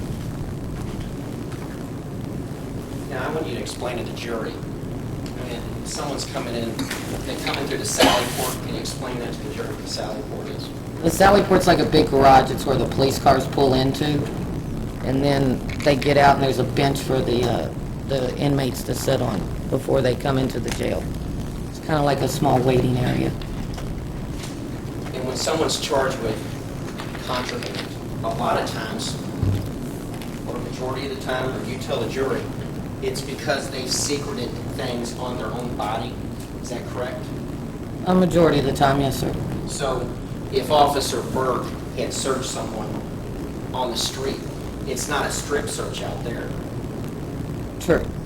So they come into the jail, and what would you say the main focus of it is to make sure that no body cavities, or nothing's hidden that could make it into the jail? It's not a body cavity search. It's a pat-down search, but we do search, private areas with their clothes on. We don't strip search them. Okay. My next question is, you state it's a backpack. Yes. Is a backpack kind of like a purse? Would you describe it as a hiker? Kind of like a purse backpack, yes, sir. Okay. And that was never going to come into jail. Is that correct? True. That would have never, ever been given to Alicia once she had been booked through the process. True.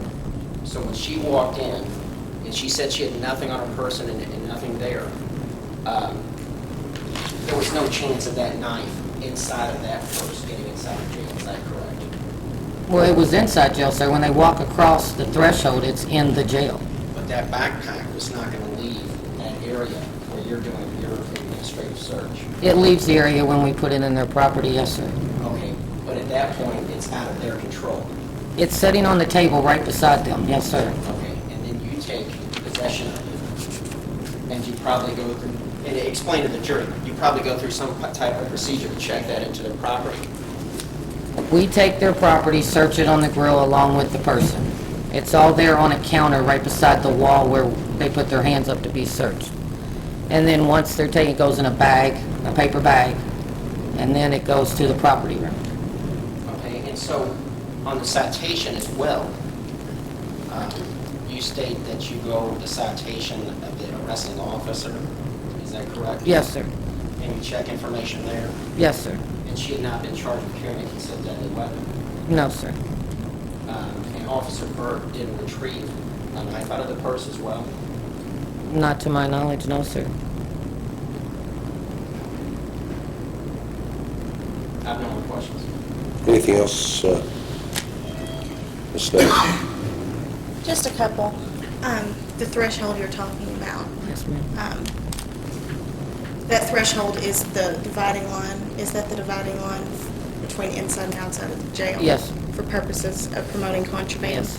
And you stated that that you as an officer aren't allowed weapons inside the jail. Right. Does that apply to you Yes. at that threshold? Oh, yes. No further questions, Your Honor. Anything else, Mr. McLeod? One more question, Judge, or maybe two. At that point in the procedure, have you ever brought someone in and said, okay, we're just going to let you go at that point. We're going to allow you to leave out of custody? No, sir. Is there any doubt in anyone's mind at this point that they're going into jail when they're discussing this with you? Objection, speculation. I sustain the objection. Is she handcuffed? When she came into jail? Yes. No. Is she handcuffed when she's talking to you? No. I have no more questions. Anything else? No. Okay, thanks very much for being with us, officer. You're now excused from these proceedings to go back to your normal course of business, or if you wish, you may remain in the courtroom. Thank you, sir. You call your next witness, Ms. Snyder.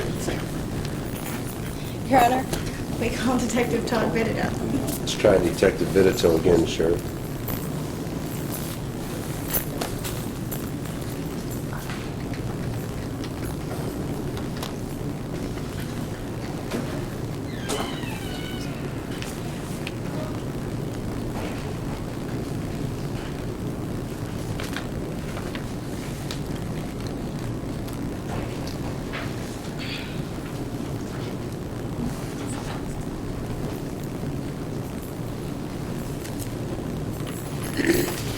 Would you raise your right hand and be sworn, sir? Do you solemnly swear or affirm that the testimony you're about to give in this matter is the truth, the whole truth, and nothing but the truth? Thank you. Please have a seat right around there, sir. Answer the attorney's questions. Try to keep your voice up for the jury and the record. How long have you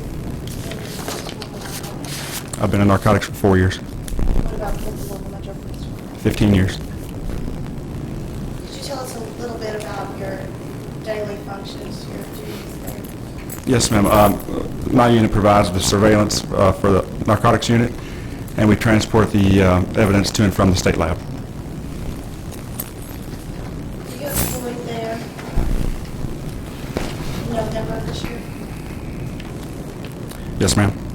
And did you have the occasion to do anything in the case of Caldwell versus Alicia Black? I brought this evidence back from the state lab. How do you know that? Our initials are on the envelope, along with the date and time. How was the evidence packaged at that time? Just like you see it here. This was sealed here, was not busted. To show you where you took the evidence once you received it from the lab? Yeah, we have a drug vault down in the basement of headquarters, and once we bring it back, it's logged back in, put in the computer system, and it's put on a shelf in the drug vault. It's there for the purpose of being brought. Who has access to that all? There are 3 detectives, a sergeant and lieutenant. Who did you get that package from at the lab? Denise Elliott? And the procedures you just described are the normal procedures followed in every drug case? Yes, ma'am. And were all those procedures followed in this case? Yes, ma'am. No more questions. Any questions of this witness, Mr. McLeod? No, Judge. Okay, thanks very much, Detective, for being with us today. You're now excused from these proceedings to go back to your normal course of business, or if you wish, you may remain in the courtroom.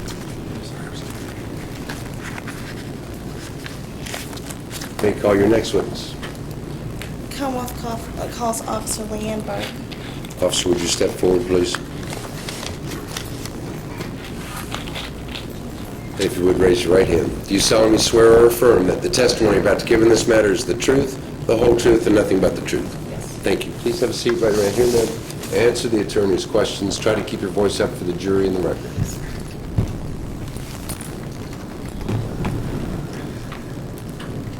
Good afternoon. Could you introduce yourself to the jury? My name is Leanne Burke. And I know they've already heard that you work for Louisville Metro Police. Yes. 5 years yesterday. Okay. And what division do you work? Right now, I'm in the 6th division. What are your daily functions? Routine patrol, we answer calls for service from citizens, act on any illegal activity we may come across. Were you employed on September 17, 2004? Yes. And were you working that day? Yes. What shift? Midnight to 8 a.m.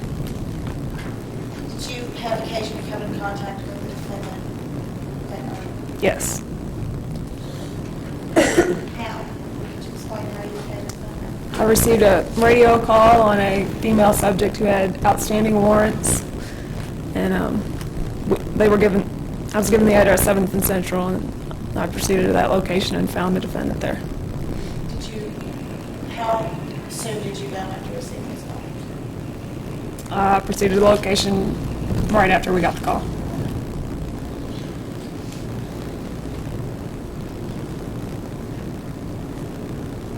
Is that location in Jefferson County? Yes. What type of area is that?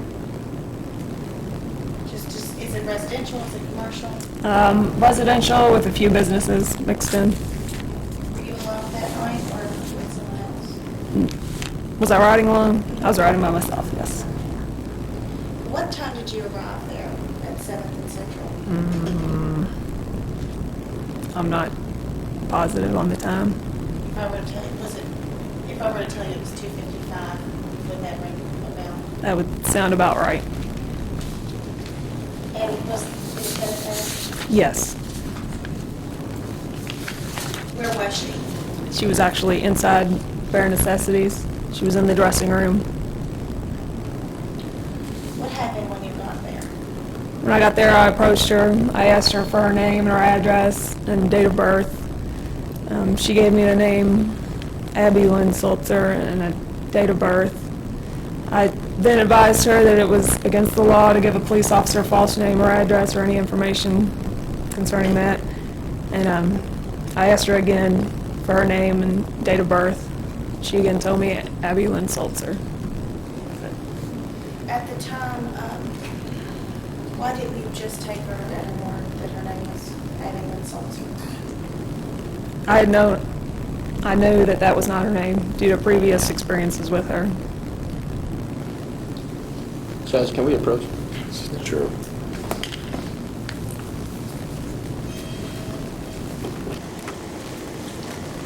Yes, sir.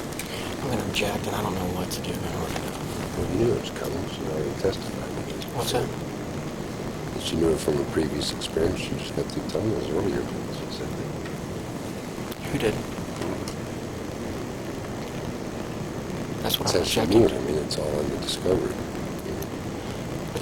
What that alludes to is... I understand what it alludes to, but, you know, your objection is what? What do you want me to do? Sustain it? And what do I do? Admonish them? Sustain. I think this is all such an integral part of the case. I'm going to overrule the objection. It's all part of parcel of her giving a false name, how she knew it wasn't her, so I'm going to deny your motion.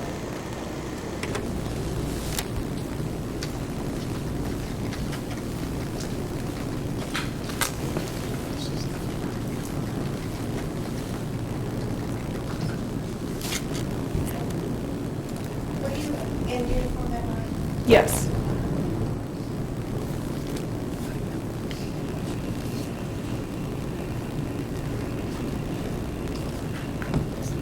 Okay, after she told you the second time that her name was Abby Lynn Sulzer, what did you do? I then told her that I knew her name was Alicia Black and that she was under arrest for the warrants.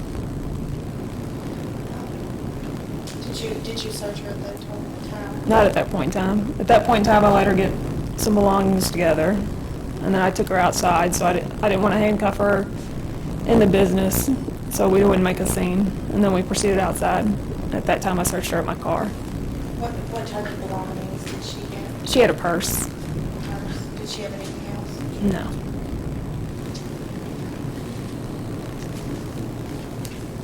Once she was arrested and outside, you did search her? Yes. Okay. Where, did you search her body? Yes, I did a pat-down search. Did you search anywhere else? I searched her purse. Did you find anything? Yes. What was that? Found a small plastic baggie filled with what I believe to be narcotics, possibly methamphetamine.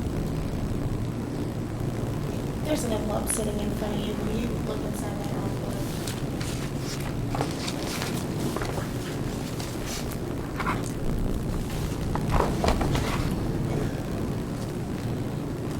Do you recognize that? Yes. What is that? This is the plastic baggie that was inside her purse. Ron, I'm going to ask if the witness be allowed to step down from that. You may do so, you can step down and show that. Just walk in front of them, just show the evidence. Just hold it up and let the jury see what you can.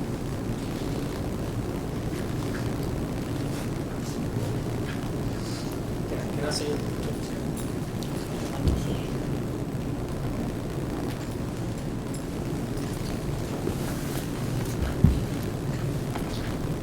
Did the defendant make any statements? She stated that that was not hers. It belonged to a friend she was just holding it for. What did you do next? I placed her in my car and I transported her to Metro Corrections. And what did you do with the evidence? After I placed her into booking, I took this to the property room.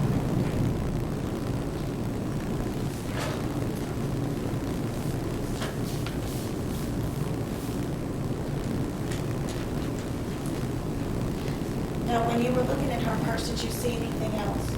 Did you see a knife? I don't recall Did you? seeing a knife. Was it light No, where you were searching this? no.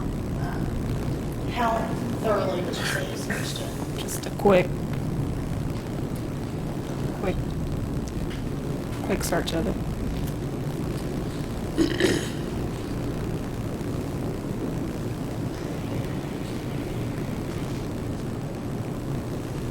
Excuse me.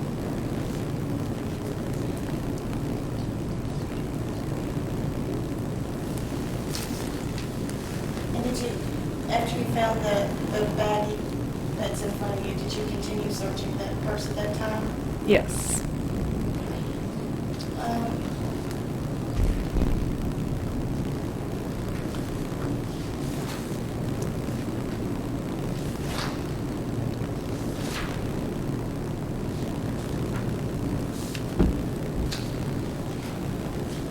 How did you know that was the defendant's purse? She told me it was before I'd searched it. I asked her if it was her purse.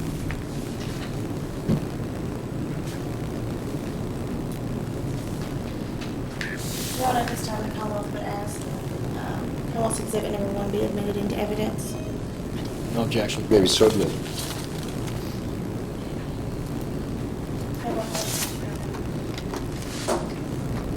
Mr. McLeod? Yes.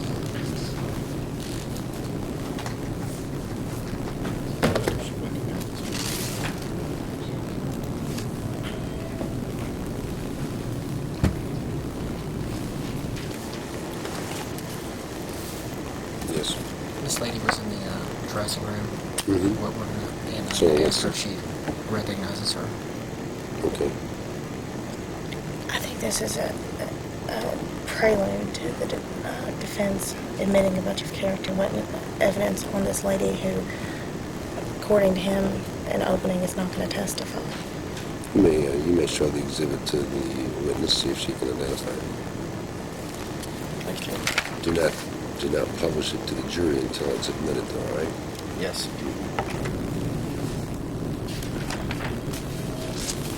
Judgment approach? Yes. Officer, Yes, sir? you recognize that lady? No. You don't recognize her as someone that was there that night No. in the dressing room? I don't recall seeing her. She might have been in there, but I don't recognize her. So you're not saying she wasn't there? No. Okay.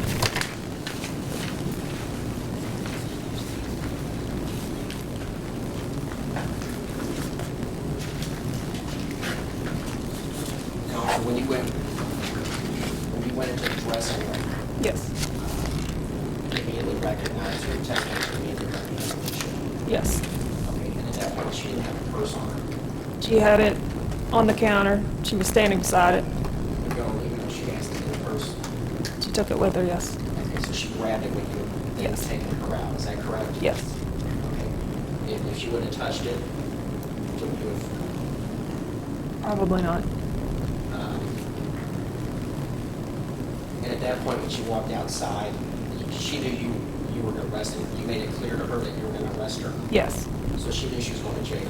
Yes. Objection. Overruled. Allowed. And And that was unequivocal. There was no doubt that you were going to take her down there. At this point, you wouldn't have cut her loose. Yes. And then she claims, she said, let me get the purse, and that's when you'll walk out. All right. Now, there's been several words to describe the purse that Alicia had on her. Is it a backpack purse? Yes. I think I've seen them. I mean, it's a hybrid. Is it a hybrid? Yeah. Okay. And so you describe it. Is that correct? You describe it as a purse. I described it as a purse. Okay, but the Yes. correction officer looked at it as a backpack. Yes. But for the jury to know, those are one and the same. She didn't have two different bags. I don't believe so. Okay. And to the best of your memory, she didn't have two different bags. Yes. Is it, you had never arrested her before? No. I don't Is it common, though, when you approach people that, I mean, if they think they're going to get arrested, they give you a wrong name? Yes. It happens occasionally. I have no further questions. Okay. Anything else, Ms. Snyder?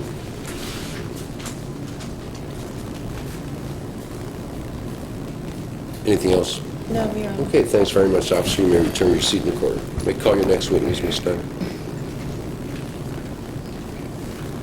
Your Honor, the Commonwealth, that's the end of the Commonwealth's witnesses. Okay, thank you very much. Ladies and gentlemen, let's go ahead and take a 15-minute recess. See about 10 minutes to 3. Don't discuss this case amongst yourselves, nor allow anyone to talk to you about this case. I'll see you at 10 minutes to 3 outside this courtroom. Have a good recess. This court stands in recess till that time. Ask everybody to stand while the jury files out. I'd ask everybody to remain in the courtroom until they file out also.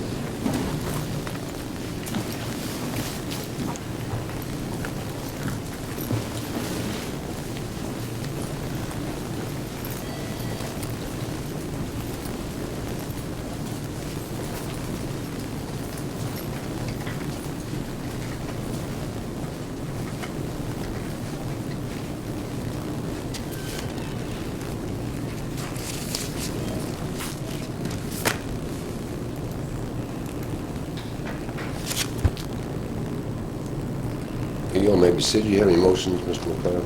Judge, I make a motion for directed verdict. I think the only thing, the light most favorable to the Commonwealth, is that probably giving a police officer a false name. However, if I look at, if you give me just a moment, I should have had these printed out. F-23-110. I was going to hit the promoting first. Which? Promoting contraband. It's 520-050. Gotta learn my alphabet here.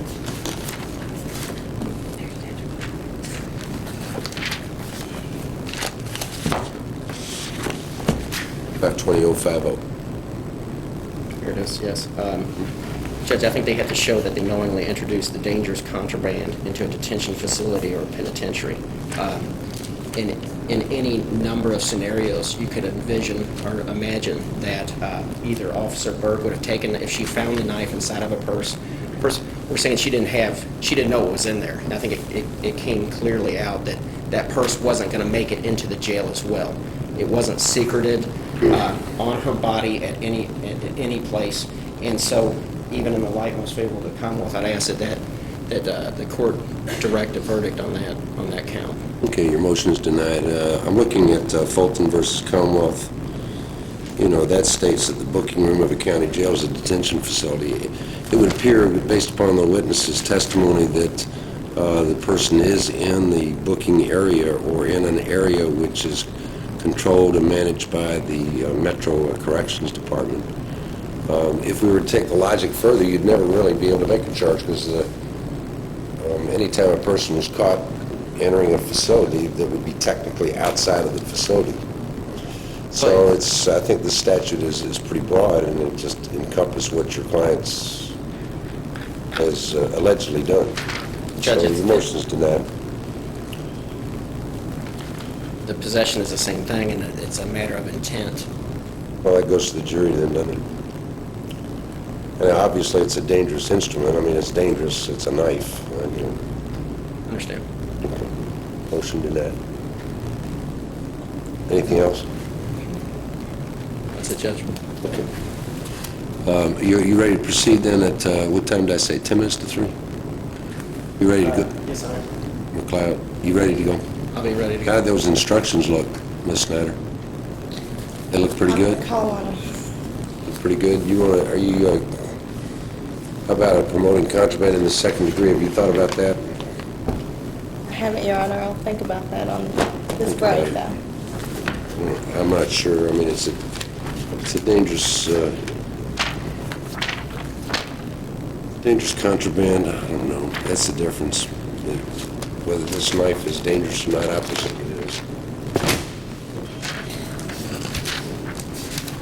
I think if narcotics falls under that category, Narcotics? then a knife would. Judge, I would ask that the jury be able to decide on whether that's a promoting first or second as well. Well, we're not at that stage yet. Anything else for the record? Oh, yeah. Okay. See, at 10 minutes to 3, we can proceed with the defense then in this case.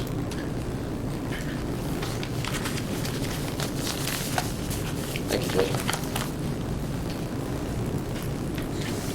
It sort of worries me that you are attempting to show this to the jury. And I don't see how you're going to get it introduced. Well, might have, she's Well, testifying. she can't take it. She can testify that that's... I mean, she's not going to testify on this photograph. Well, she can say that No, accurately she depicts. can't. Why not? I mean, because it's prejudicial. I mean, you got a photograph of an inmate, somebody that's in custody. How can you do that? Well, this is the way, in all fairness, I mean, it's come out that she's been arrested before, had been where she went in as well. We're And not usually the talking about defendant. that. That's over and done with. We're talking about the introduction of this, or showing this photograph to your client. You can blow this one up, and you can't. I'll trim it out. I mean, I don't really care that it says corrections or anything else on it. I want them to be to see, and this lady was there that night, and she's the one who had. She was where? She was at Bare Necessities working that night. Your Honor, I would still object to introduction with any picture of her because I don't see how it has anything relevant to do with, I mean, they don't need to see a picture of this person. But I don't know what their evidence is going to be, but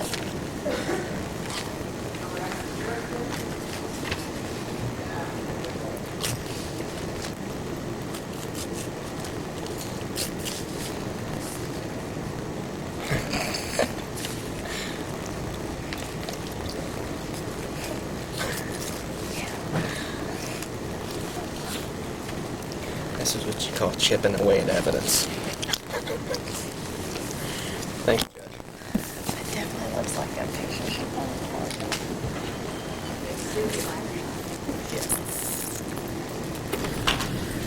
Thanks very much, Sheriff. Prior to the recess, I did tell you all not to discuss this case with any person or allow anyone to talk about this case. Presume that admonition has been kept. We've concluded with the Commonwealth's case. We'll now begin with the defense. Mr. McLeod, you may call your first witness. Judge, I call Abby Sulzer. Abby Sulzer.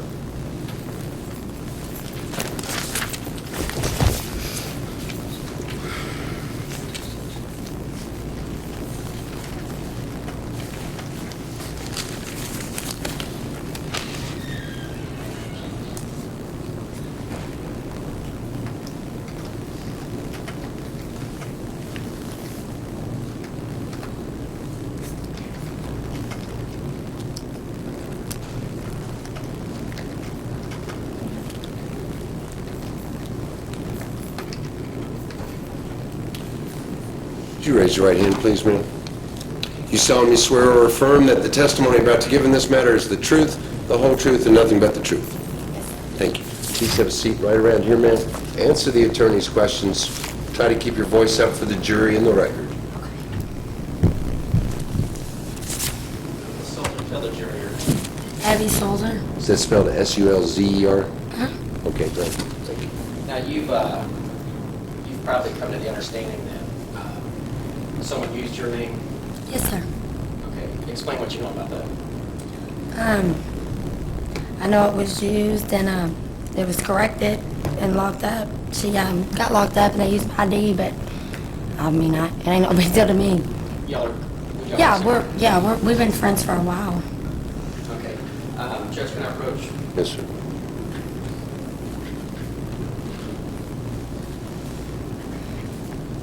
Do you know who this is?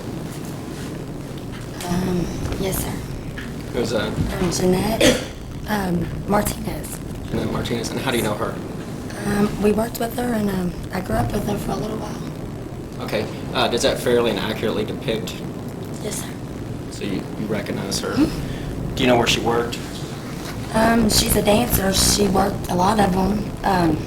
She worked at, I think it's Bottoms Up now. It was, what was it before? I think Bare Necessities before. Okay. Judge, I'm moving to admit this is Defense Exhibit 1. Who's that a photograph of? This is Jeanette Martinez. Maybe so admitted. Thank you, Judge. Can I publish it to the jury? Sure, if you want to go ahead and hand this photograph to the jury for Mr. McLeod. Now, Abby, can you tell the jury what a mixer does? I didn't hear you. Can you tell the jury what a mixer does? Are you a mixer? Yes, sir. Just, you serve the alcohol to the customers. And you receive tips? Yeah, we receive tips and help, the dancers make their tips and stuff and sell dances and stuff for them, basically. Now, is it common practice for you to help the dancers out? Yes. And how do you do that? We just try to, get on customers and... Well, let me ask you more specifically. Dancers, they receive tips on stage? Yes. Where do they keep those? We held a lot of them for them. They don't have any clothes on or nothing, so they can't keep them themselves. So I keep a lot of them in my pocket and in my purse for them. Okay. Is that common? Yes. And Ms. Martinez, she's a dancer. Yeah. And you stated it's bare necessities. Is that, Bottoms Up, was that the bare necessities at 7th Central? Yes, sir.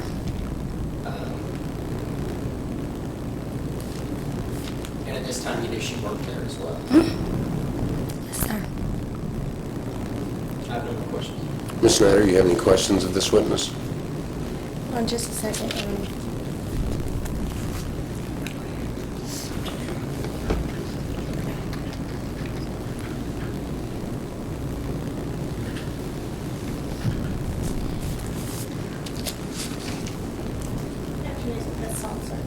Just have a couple of questions. You said you worked with the defendant. Yes. Did you ever see her purse? Alicia's purse? Yes. Yeah. Okay. What did it look like? You mean the inside of it? Just the outside. Just the purse? I'm not really sure exactly what it looked like, to be honest with you. We all got little bitty purses, we carry around. I can't really tell you what it looked like. Did you ever go inside the purse? Yeah, I got in her purse a lot. We all have different purses, I got like 100 of them at home. Okay. On September 17th, were you working that day? Did you testify? Was I working that day? Yeah. So you were there? Yeah, I'm there, I go in there every night, even if I don't work. Okay. Had you rooted around in the defendant's purse that night? Have I rooted it? Had you that night? No, ma'am. Had you done anything, put anything in there?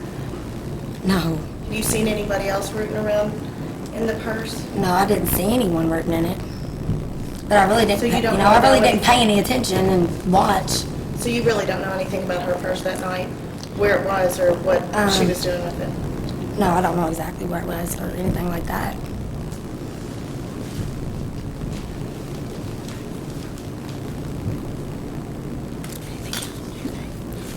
No further questions. Okay. Thank you very much for being with us today. You're now excused from these proceedings. Go back to your normal course of business, or if you wish, you may remain in the courtroom. They call your next witness, Ms. McLeod. Judge, I'm going to call the defendant, Ms. Black. She must call you now. Ms. Collinger, would you please step forward? If you would, raise your right hand and be sworn. Do you solemnly swear or affirm that the testimony about to give in this matter is the truth, the whole truth, and nothing but the truth? Thank you. Please have a seat right around here, ma'am. Answer the attorney's questions. Try to keep your voice up for the jury and the record. Yes, sir. Judge, if I can approach Yes, sir. witness. Now, is the picture? It's over there. That's all right. Just leave it. Just leave it, Mr. McLeod. Okay. Sheriff, if you want to get that exhibit, please. Sheriff, you want to go get that exhibit?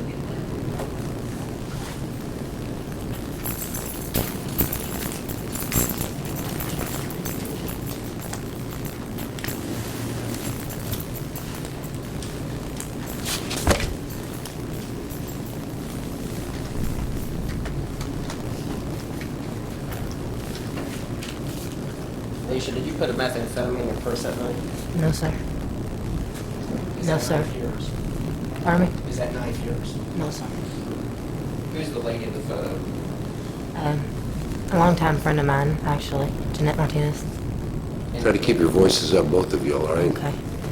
Jeanette Martinez. Okay, scoot her closer to the mic for the jury. Tell the jury about September 17th and about every night that you worked there, if she was there, and how everything happened and why you're here today. Well, every night that I worked, she worked, because that was the only way she got to work. She had, Judge, can we approach? No, I'm going to leave it right now.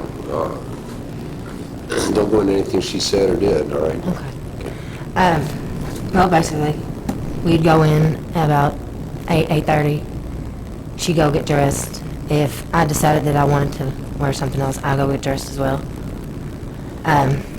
She never carried anything, which she didn't carry a purse anyway, outside of their jean pockets. That was it, or I guess whatever else, if she wasn't with me. That night, I believe it was about, to be exact, about 2:30, 2:35, when they come in the dressing room, the cops did. Okay, well, before we get there, tell the jury about how you all interacted. I mean, she get money, right? Yeah. I mean, what? Well, I have a small brown backpack purse. It's shaped, everything like a backpack. Pocket in the front, pockets on the side, and a big section in the middle. Nobody, usually, I didn't let anybody use my purse, actually, but her. I've known her for 15 years. She actually was a really good friend of mine. She used the very front zipper part, which is about that wide, about like that. And I used the inside pocket, which is real deep pockets. I carried my cell phone so they could get hold of me for my kids and whatnot. I always had a purse with me. She'd dance at night. She'd make her tips, and wherever I was at, if I was serving a drink, that's why I had a backpack purse so I could wear it on my back and serve the drinks. But wherever I was at, she'd come and she'd put the tips in. Yeah, sometimes I had it on me if I was sitting at the table or sitting up at the bar not serving the drinks. She'd get it, put her money in it. At least I to my understanding and my best of my knowledge, that's all that was in it. She sometimes stored lipstick in it, eyeshadow, money, change, gum. And whatever was in that pocket was hers. And No, I didn't get into her stuff. She didn't get into mine, I didn't get into hers. okay, and with that front pocket, Was hers. While we were working. right? And then she take it at the end of the night. Yes. Okay, explain to the jury when Lieutenant Berg, the officer came in, what happened there, and where were you? Explain to the jury what you stated and what was going on. I was in the dressing room with Jeanette. She was actually getting out of her dance clothes into her street clothes, getting ready to leave. I was still in, which that night I had wore a short skirt and some high-top black boots and a short belly shirt. I was standing probably about 3 or 4 feet away from the dressing table. Jeanette was sitting right at the dressing table putting her socks on. And I heard somebody say, is one of you all Alicia Black? Nobody recognized me. They asked me, is one of you all Alicia Black? And it was just Officer Berg and a male officer that come in, I don't know his name, to the dressing room. I denied being Alicia. of course, because I knew I had 2 bench warrants. They were not outstanding bench warrants. I'd only had them for a couple weeks, I think. And I'm not, to be correct, I'm not the exact date or nothing, but they didn't believe me, of course. She asked me, told me she needed me to she needed me to go outside with them. I asked her if I could change my clothes, get into street clothes before I walked outside like that, and they wouldn't let me. I asked them, could I grab my purse? She said, yeah. I grabbed my purse, I walked out before them, they walked out behind me. We got outside, they brought me to the police car, took my purse from me, she searched me, she put me in the car before they opened my purse, and then they took my purse and dumped it over. Unzipped the top part and dumped it all over. Went through everything, put it back, and I don't even think they really realized that that front part was on there. Because all they had was, it was at nighttime, and all they had was the flashlights. And it took them a minute to get to that front zipper part, but they did, and that's where it was at. And yeah, I told them, no, that's not mine, it wasn't mine. Nothing in that front pocket was No, nothing. Until about 4 o'clock in the morning, then it was mine, if anything was in there. But we wasn't off work yet. Okay, now when you get down to the Sally Port as well, Yeah. you still don't know what's in there. No. They didn't give it back to me. They didn't give it back to me until I got there and got seated on the bench. At that point, did you know you were going to jail? Yeah. And you heard the officer, the corrections officer testify. And were you answering her truthfully to the best of your knowledge? Yes, sir. I wouldn't have told her that the knife wasn't there if I knew it was there. I mean, anybody's getting arrested, why would you do that? It's like an automatic charge for you.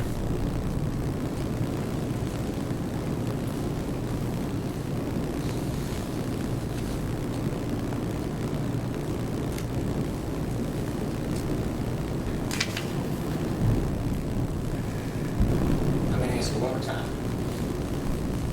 The drugs are Jeanette's, Yes, sir. and the knife is Jeanette's. Yes, sir. She's not here. No, sir.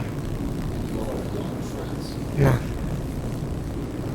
I thought it personally was pretty dirty of her not to come out there and let them know that that was her stuff. Her being not having no kids, and I have 2 babies. And you had those children. Yes. And why were you working at Bare Necessities? I was going to school, still I'm going to school at JCC during the day.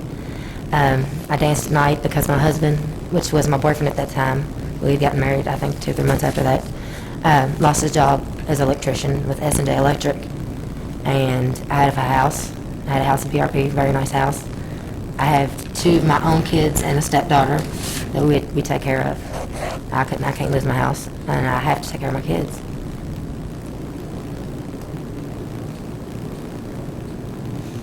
And he subsequently got employment. Pardon me? He subsequently got employment. Yeah, I only worked there about a total of 3.5 weeks at the most. So he went back to work for another electric company. And now he is currently running his own electric company. My husband is here today, too. He's- Ms. Snyder, you may ask.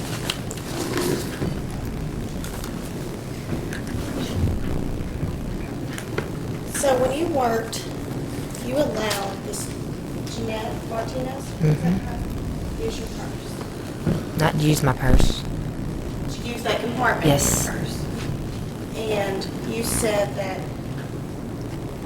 she would use it while you all were there and then take whatever she had put in there out at night, after the end of the night. When we got done working. I believe you also stated that you never looked in there while she was using it. It was almost like it was her. I didn't bother it. I didn't get into her belongings. It'd be like her getting into mine. I didn't want nothing to come up missing. I'd be responsible for it. So you never looked in there? No. And it was her turn to use that part? No. You said that she kept her money in there, Different things. different things. You said lipstick, that sort of thing. About the only time I seen what was in that purse was at the beginning of the night before we hit the floor. And that was usually about 8:30. And that is when the first time we'd go out on the floor to her to dance and me to do my job mixing. So you actually did see in the purse, in her part? Off and on different times. So you You know, I'd be doing my makeup, and she'd go ahead and, put her things in there, whether it was lipstick, sometimes it wasn't lipstick. You know, No, I don't get into her now you're things. saying you did see in that portion of the purse. No, not that I, oh yeah, on occasions, yes. Did you that night? No. But she never put drugs in my purse before, neither. And you Right. said that you only let her use it because you all were good friends, Yeah. right? You had known her for 15 years or something like Yeah, that. 13 years, actually. So you only let her use that purse because you trusted her, you said. Yeah. Were you sitting here when Miss Abby Salzer testified? Yes. Did you hear her state that she had also used your purse on occasion and been in your purse and used it to hold things? She lived with me. She's my sister-in-law. So she also did? No, Either not, that not, or she's lying? she Which didn't one is- use it. She'd get in once in a while to get lipstick or something, but not that night. She had her own purse that You night. stated that you didn't let anybody else in your purse though. So was Not she on, lying? not on a regular occasion, no, I don't. So was she lying when she said she used your purse also? She never said that she used my purse that night.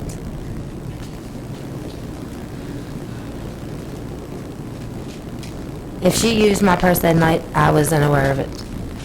Where was this purse that night?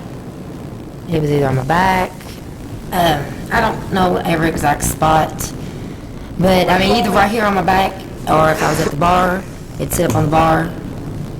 Sometimes it'd sit like down at my feet, and when Jeanette would get off the stage with her money, she'd go around and collect her tips, and get it, sit it on the chair, zip it, put her money in. I mean, there's been an occasion Jeanette has took it and went to the dressing room. That night, was it always near you? All but about, I think, one time. I don't know, really, to be honest with you. But I'm sure you try to keep it near you. Yeah, Because you're in it's this my public purse. place, right? You don't know a lot of people there. Some of the customers and all. I mean, you don't want to just leave your purse out with your money that you're making. Get it? Okay.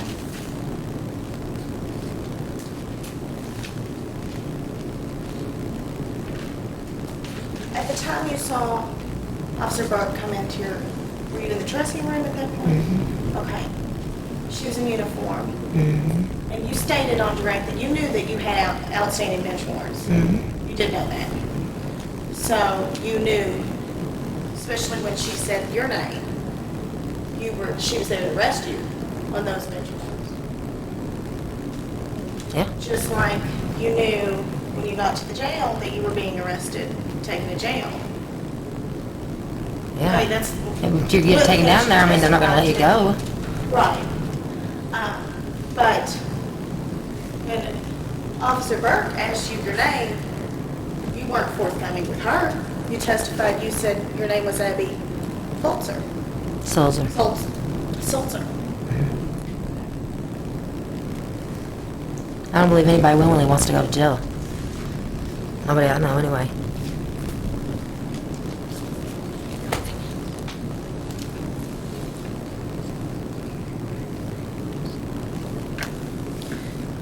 And the name that you gave Officer Berg that night, that was the name of your friend that just testified, correct? Mm-hmm. No more questions? Anything else, Mr. McLeod? You gave her a name because you were trying to keep from being arrested. Yes, I know everything about the girl. I've known her for a long time. You have children. Yeah. And you have, I had to get back to pick my kids up and get home. I mean, yes, I didn't want to go to jail.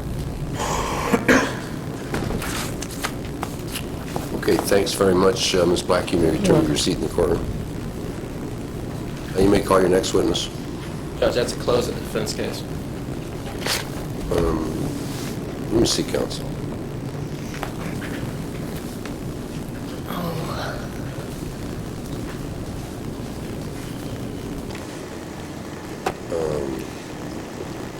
I suppose you don't have the instructions. That's my fault. I'm supposed to do the instructions.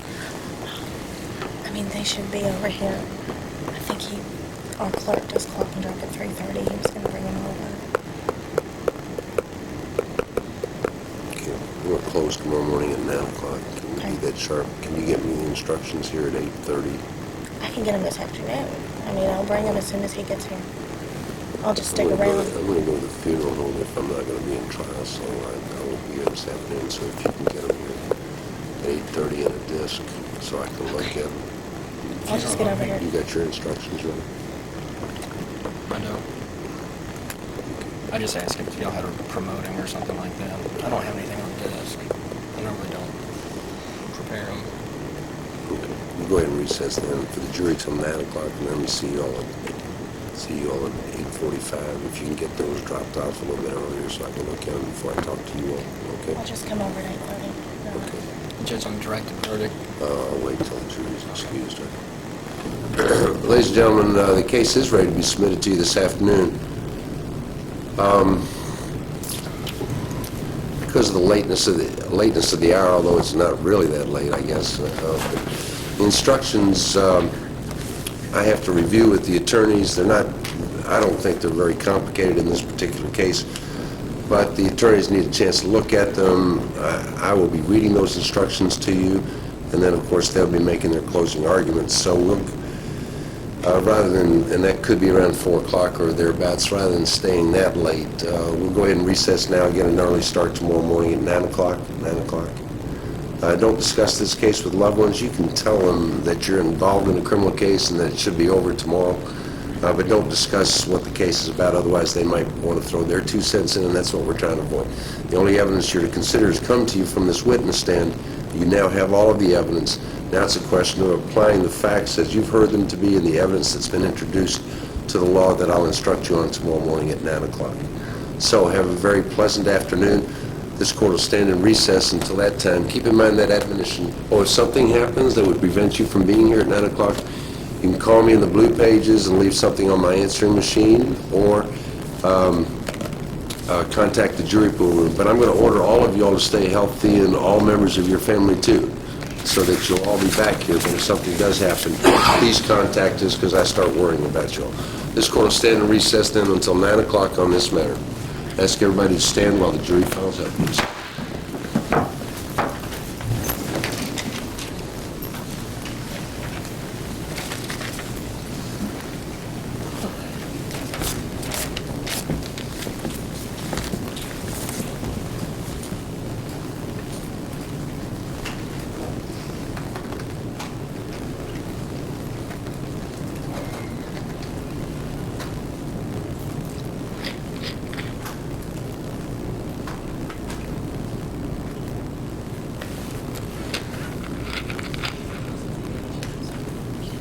Okay, you all may be seated. Do you have any motions, Mr. McLeod?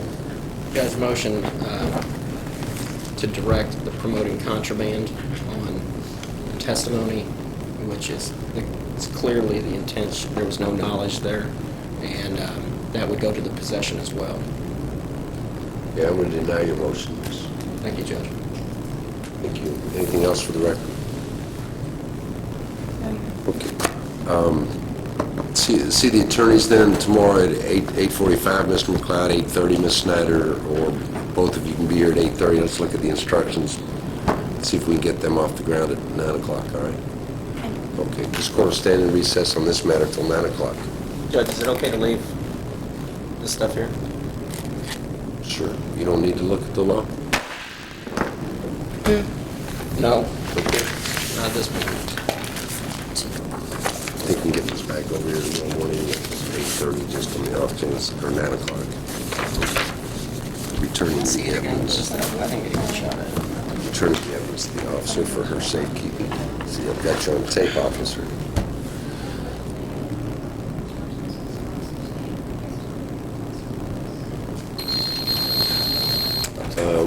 We're back on the record now. We're discussing instructions.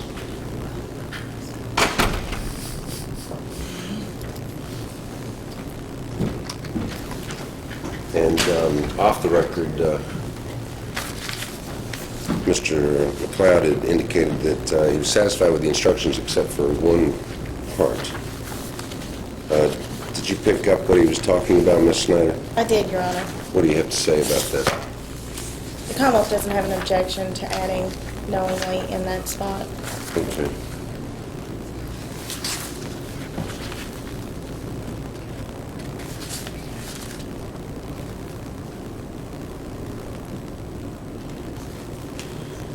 So then on that page, it's unnumbered, but page 2 of the second page of the instructions, after defendant, the court will add knowingly. Is that the only correction that you saw, Mr. McLeod? That the defendant knowingly had in her possession. That's correct. That's the only thing I...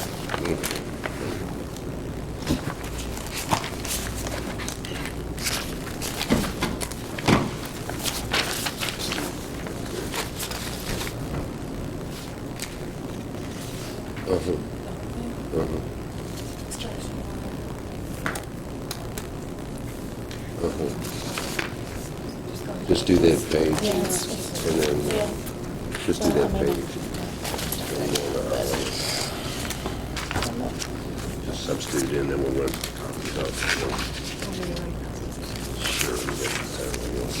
Don't make a mistake on that knowingly, though. Would I make a mistake? He never made one yet.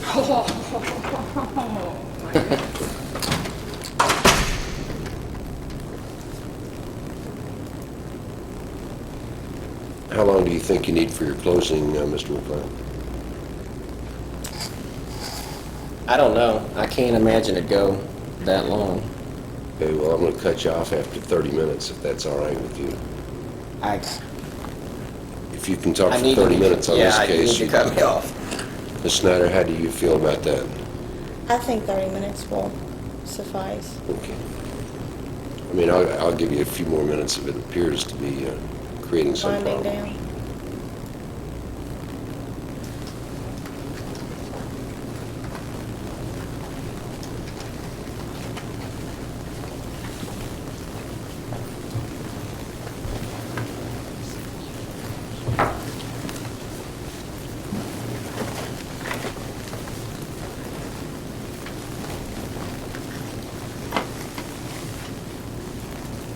Court is now in session. All jurors present and accounted for, Your Honor. Thank you very much, Sheriff. You all may be seated. Last evening, I did tell you all not to discuss this case with any person or allow anyone to talk to you about this case. I presume that admonition has been kept. I see you all have stayed healthy, and so have your members of your family. In a moment, I'm going to call upon the attorneys to give their closing arguments after I've read to you the instructions. By law, I have to read to you the instructions. While I'm speaking of the instructions, as I indicated to you last evening, I don't think they're that complicated.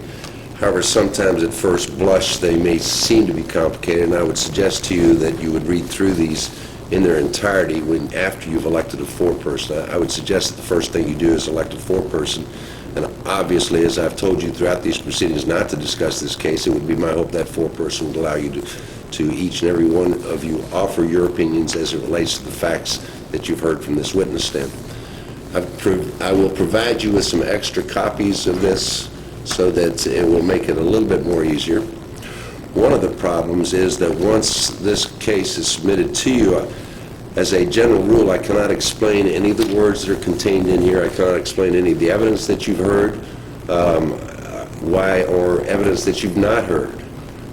It's just one of those things that you have to rely upon the evidence that you have that has been presented to you in reaching a decision. But if you do have a question, reduce it to writing and then knock on the door and advise my sheriff, and we'll see if we can answer any questions that you have. In closing arguments, much like opening statements, what the attorneys say to you is not to be considered by you as evidence. Try to keep that in mind. I don't think any attorney has ever intentionally misstated the evidence, but I'm going to ask you to rely upon your own individual and collective memories as it relates to what the evidence has been. They may argue by law a logical inference from the evidence. I give them a great deal of latitude in doing that. That having been said, I'll now instruct you as the court believes the law to be in the matter of Commonwealth of Kentucky versus Eliza Black. Under the evidence presented to you in this case, you may find the defendant, Eliza M. Black, not guilty, or you may find her guilty of one or more of the following offenses. 1, illegal possession of controlled substance in the first degree, methamphetamine, as set out in instruction number 1, and/or promoting contraband in the first degree as set out in instruction number 2, and/or giving a police officer a false name or address as set out in instruction number 3. I've given particular emphasis to the and/or. In instruction number 1, illegal possession of a controlled substance in the first degree, methamphetamine, you will find the defendant, Eliza M. Black, guilty under this instruction if and only if you believe from the evidence beyond a reasonable doubt all of the following. A, that in Jefferson County, Kentucky, on or about the 17th day of September 2004, the defendant knowingly had in her possession a quantity of methamphetamine. And B, that the defendant knew the substance so possessed by her was methamphetamine. If you find the defendant guilty under this instruction, you will say so by your verdict and no more.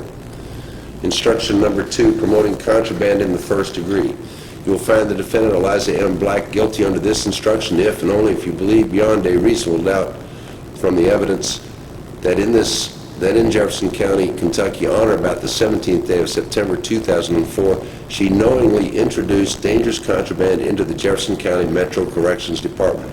If you find the defendant guilty under this instruction, you will say so by your verdict and no more. Instruction number 3, giving a police officer false name or address. You will find the defendant, Eliza M. Black, guilty under this instruction if and only if you believe from the evidence beyond a reasonable doubt all of the following. A, that in this county on or about the 17th day of September 2004, the defendant gave a false name to Officer Berg after being asked to provide her name. And B, that Officer Lee Burke was acting in the discharge of her official duties, and C, that she did so with the intent to mislead Officer Lee Burke as to her identity. If you find the defendant guilty under this instruction, you will say so by your verdict and no more. Instruction number 4, definitions. Dangerous contraband means contraband which is capable of such use as may endanger the safety or security of a detention facility or persons therein, including but not limited to dangerous instruments as defined herein and saws, files, or similar metal cutting instruments. Knowingly. A person acts knowingly with respect to conduct or to a circumstance when he is aware of that conduct. He is aware that his conduct is of that nature or that the circumstance exists. Possession means to have actual physical possession or otherwise to exercise actual dominion or control over a tangible object. Instruction number 5, presumption of innocence. The law presumes a defendant to be innocent of a crime, and the indictment shall not be considered as evidence or as having any weight against her. You shall find the defendant not guilty unless you are satisfied from the evidence alone and beyond a reasonable doubt that she is guilty. If upon the whole case you have a reasonable doubt that she is guilty, you shall find her not guilty. Instruction number 6, unanimous verdict.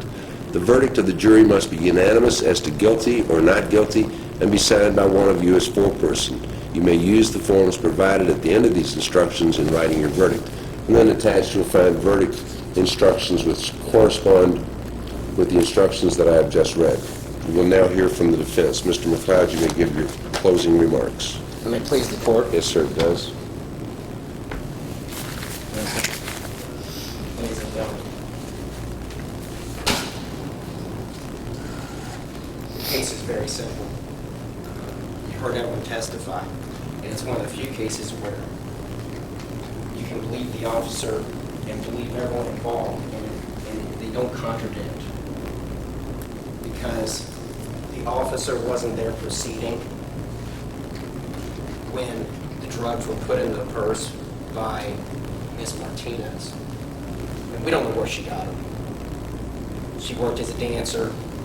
She'd do dances. She could have been given drugs, brought drugs before the beginning of the night and put them in there. She could have been given drugs while she was working and placed it in the back of her purse,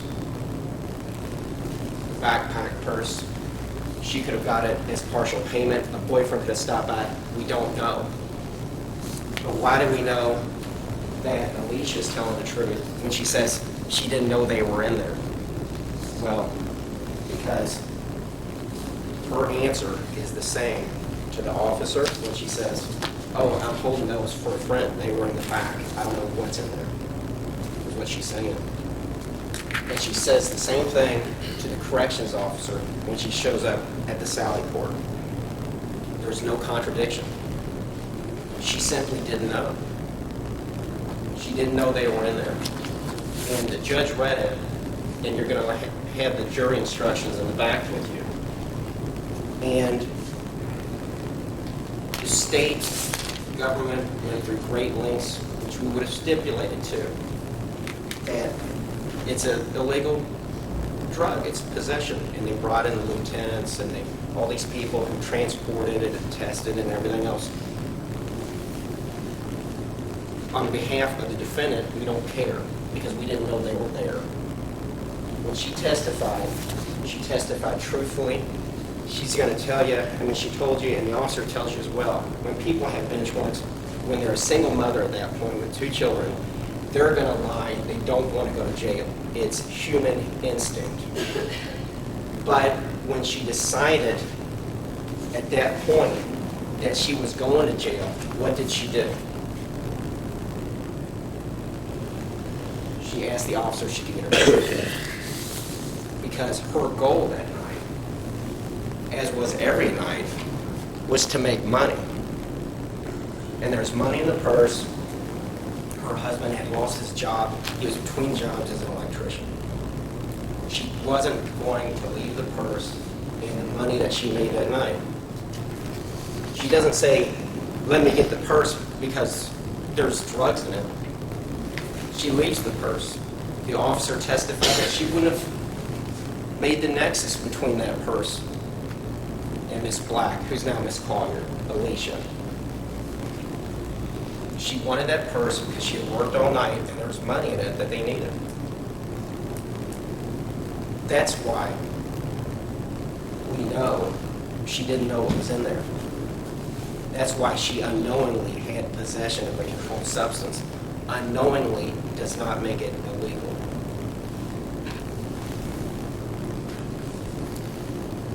She didn't know the knife was in there. And the police officer even testified that she didn't know the knife was in there as well. So she would have no idea that the knife was in there when she shows up to corrections and further incriminates herself. And she's going in jail. There's no doubt about it. Make no mistake. When you pull into the back in the Sally Port and the garage door's open and you're in the back of a squad car and you're talking to a corrections officer, you're going into jail. And you don't go in with your purse/hybrid backpack. It stays outside and they're going to search it and they're going to inventory it and they're going to put it in her personal property. She tells that corrections officer, there's nothing in there. When the correction officer digs through, which she knew she was going to do, she says, oh, holding that for a friend, that's the compartment that she used. And the foundation was laid, and I wish I would have more geared on it, because I hope no one holds it against her that she's working a job that may be unsavory to some. Working in a strip joint, basically a burlesque of some sort. But you can't hold that against her because she has to survive. And she has to survive with her children and the people that she loves and the people that love her. So she's doing this job, and she only did it so much until her husband got his job, another job back.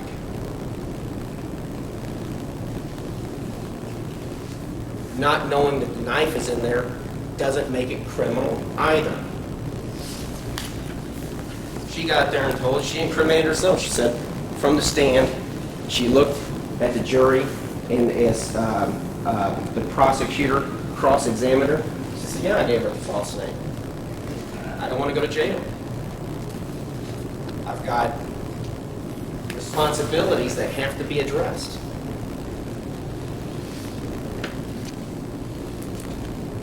Why do we know she's telling the truth? Because she has children. She has responsibilities. Responsibilities that some of them don't have. She's not there to spend money on drugs or use drugs. She's there to make sure they don't lose their house. She's in Jefferson Community College. At that time she testified. She's still in the college. She's moving forward. It's a horrible spike in the progress of what she had. And why does someone, and she's known him for a long time, why does someone, it almost sounds, when she first approached me, I said, I have someone here that's factually innocent, and it makes sense, but we'll have to get across to the jury to understand because it's a different industry. I'd never heard the term mixer. But it makes sense. She's not on stage in a bikini or whatever they wear with no pockets. She's selling drinks. She can keep her valuables with her. And it's a type of place I would imagine that if you lay something down, it's gone within minutes. And it may be a co-employee. It could be a patron. It could be someone that just walked through for whatever reason. It could be anyone. You guard what you have. You form some type of alliance, but you stay out of other people's stuff. It makes sense as the foundation was laid on how the industry works that Martinez needed her to hold her money because when she gets off stage, you heard what happens. You know, they go on and they break up the money they have or the tips that they have, and they can't keep it on them. They got to have it somewhere. And so they had Alicia. Alicia had that service that she just allowed her to keep it in that back pocket, and that's why it was all there. I think she testified. I submit to you, when I watch people and I look for things, when I cross-examine people, I'm not very good on direct, and I'm not good at getting facts out unless I'm really pressing on someone. But she testified, and she testified truthfully, and there was no flinching. She's just telling, and she answered all the questions that the prosecutor had for her as well.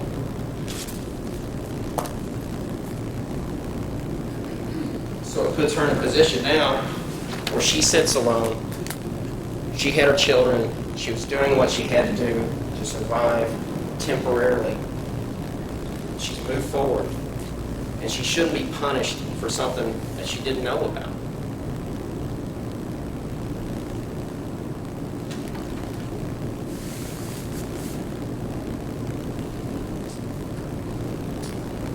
The officer didn't even see the knife. If the officer would have seen the knife, she would have charged her with carrying a concealed deadly weapon. Because otherwise, you have to carry it on a sheet. It has to be open. That charge was never brought. It never came to her attention. And when you go back, you should request to look at the amount of drugs that were found as well. Because it's in a big bag, an evidence bag. But that's not the bag that was there that night. The bag is a tiny little bag inside of the bag that's marked as evidence. You could have, if you look at it, you could have 100 of those inside that backpack and she'd never know. The weight is so marginal that you would never know when she came up and put it in with her money and the tips that she had and everything else that it would exist, that those drugs would exist. She never knew. She was there for a different purpose. She was there to provide through a rough time on what could be considered an unsavory position. And when the officer showed up, there's no allegation that she was acting oddly as well, that she was drunk. There was no allegation that she exhibited any signs of being under the influence of anything. So she's there. She gives the false name, and she's transported down to the Sally Port after they find the drugs that she didn't know were there.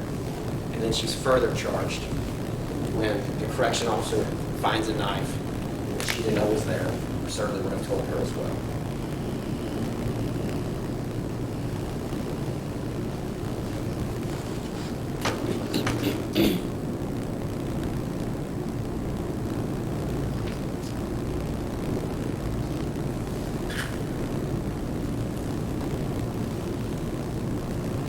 If there would have been a Kit Kat or a Snickers bar or a pack of bubblegum in that pouch, and the officer would have stated, "Is this yours?" she would have said the exact same thing. I'm holding that for a friend. But the police officer's not there to talk about things that have a legal purpose. But that's what would have happened, because she didn't know. She would have said it was Martinez's as well. She would have answered honestly about the contents of that satchel, of the handbag / backpack. One and the same. But that wasn't asked. And it makes sense that it wasn't asked. But that would have been the answer.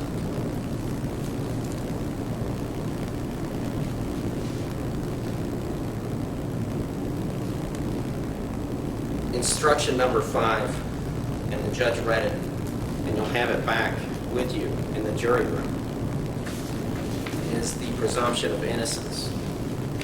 And it states in whole part, if upon the whole case you have a reasonable doubt that she is guilty, you shall find her not guilty.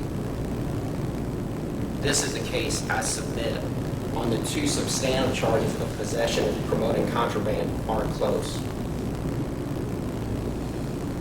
It's not even a close call, because it's what happened. She told you what happened, and it doesn't contradict the officer's testimony, and it doesn't contradict the correction officer when she testified. And I only had a few questions to ask each one of them. Normally, on some cases I have, it's a lot more intensive. But the corrections officer stated that purse was not going in. The purse simply wasn't going to make it in.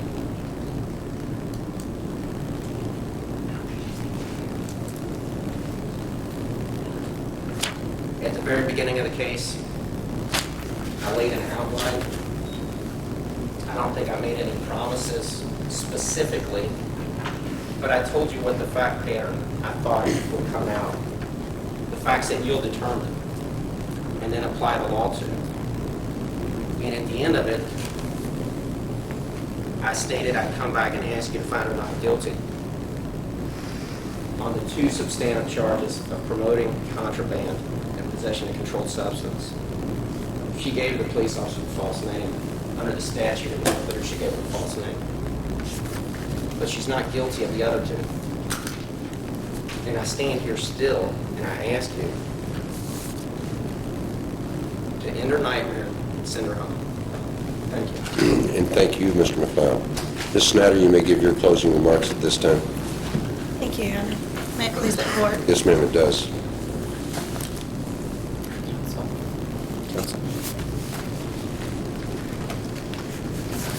me a second.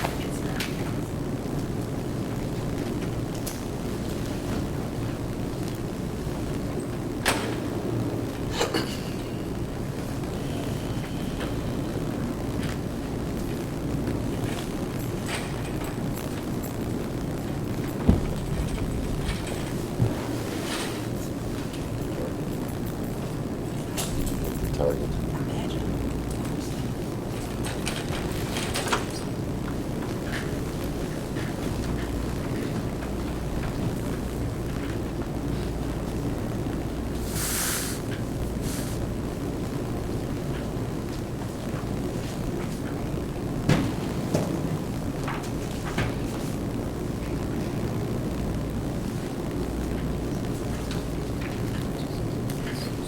Ladies and gentlemen, don't drink their Kool-Aid.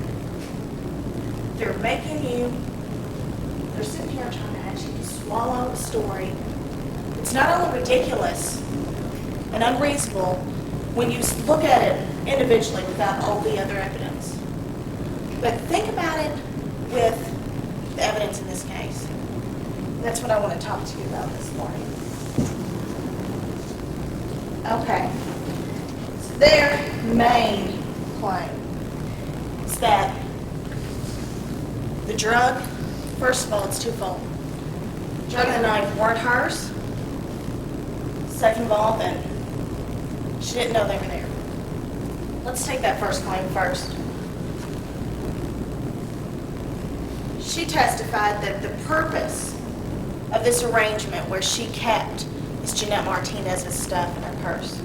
The main purpose was, and I think it's reasonable. I don't doubt it, that she kept money in her purse for this Jeanette. I mean, Jeanette was a stripper, we heard that. When she was out on the floor, I mean, she didn't have anywhere to put the cash she got as tips. So, yeah, I understand why that's reasonable. But let's look at what was found in the purse. Methamphetamine and a knife. Well, let's take the knife first. Why would Jeanette keep a knife in her purse? Now, he said something about, well, maybe she got the drugs and tips. You think she's taking knives as a tip? That's unreasonable. So why would she have it in her purse if the purpose, which is what this woman told you, purpose was because Jeanette Martinez had nowhere to put her tips. So why in the world would Jeanette put a knife in the purse when the purse, according to her, was always near her? She can't protect herself with it, this Jeanette person. It's not near her. That's not reasonable. Why would she store it there? As for the drugs, what's she gonna do? Do these drugs in the middle of the club? Take them out? Do them there? Don't you think Jeanette Martinez had a place backstage in that dressing room where she kept her stuff? Or did she come to work naked? I don't think so. She obviously had clothes on coming to work. That's common sense. So where did these clothes disappear to once she put on her costume and outfit? She had to have somewhere backstage to keep it. And don't you think it's more reasonable that she would have kept these two items, if they truly belonged to this Jeanette, along with her other property? It just makes sense. The purpose they're telling you, it doesn't make sense that she would be keeping this there. Not at all. Secondly, the defendant herself also testified that when Officer Berg came in, she and Jeanette Martinez were back in the back of the stage, backstage in the dressing room, sitting there. Now, if you believe that Jeanette Martinez kept her money there, kept any property in this purse, why would it still be there? Again, the purpose is she doesn't have anywhere to put it. Why would it still be in her purse? I submit to you, if that were anybody's money, wouldn't anybody take that back and put it in their own property? I mean, defense counsel told you the goal is to make money. That's why they're working there. So why would it still be there? Why would that property still be in that purse? They were already backstage. That purpose had already passed.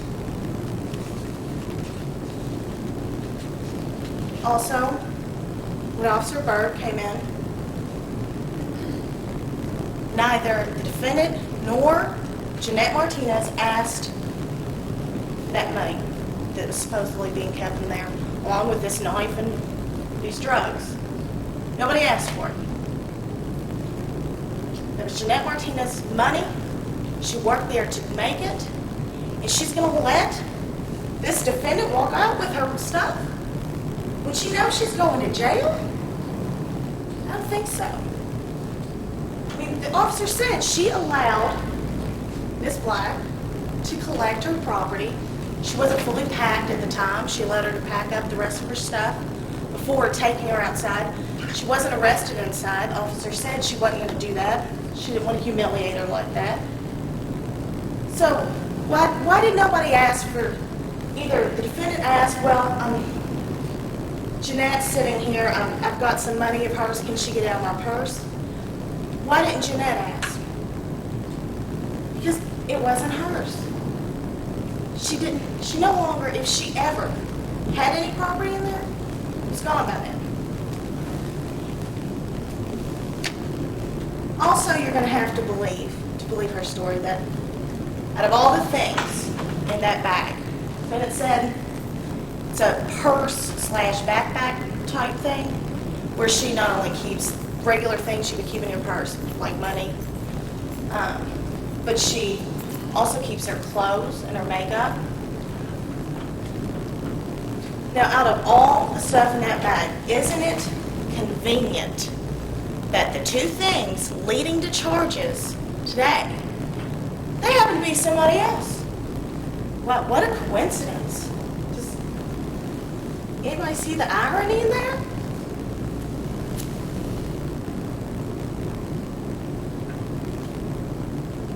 Now, in the end, it's really immaterial whose drugs they were.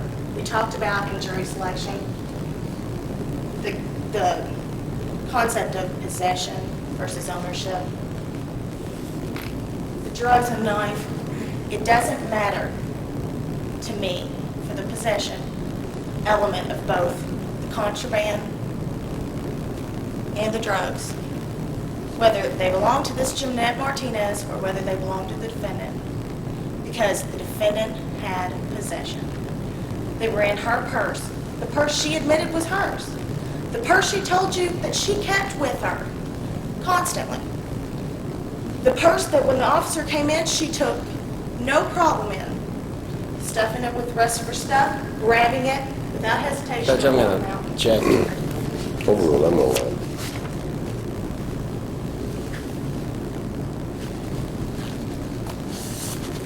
Judge, Obviously. I'm going to object. There's a knowingly element there. Overruled. Obviously, it was in her possession. It was within this purse and everything in it. It was within the defendant's control. She could exert that control how she wished. That's been established. Second of all, to believe what the defendant's trying to tell you, the second part of it is that the defendant didn't know they were in there. If you believe that this property wasn't the defendant, which I think is suspicious, you also have to believe that she didn't know they were there. To believe that, you have to believe that she hadn't looked in her purse that night. She'd gone all night and not looked in her purse. When she told you she kept other stuff in there, makeup, is it reasonable to think that maybe she wanted to touch up her lipstick? You have to believe that she hadn't looked in there that night. You also have to believe, according to her testimony, that although this purse was always in reach, she didn't see anybody slip this stuff into the purse. Now the drugs, I agree, are small.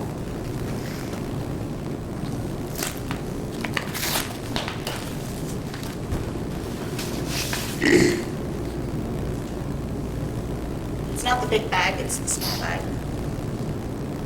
They're small. So, okay, maybe you could slip this in. But a metal knife? You could maybe fold this up with some money. But a knife? I don't think so. Now the defendant, just I want to touch on this real fast. Vince has asked, why, if she knew this knife was in there, would she have walked across that threshold into the jail? Wouldn't she have just given it up? She knew she was being arrested at that point. But I ask you, the defendant told me, yeah, I knew when I saw Officer Berg that she was there because of my warrants. I knew I was being arrested. Did she come clean? No, she lied. She not only lied who she was, she told her she was this friend, Abby Salzer, the girl that came up and testified for her. Her supposed friend stole her identity to get out of this charge. So, why would this be any different?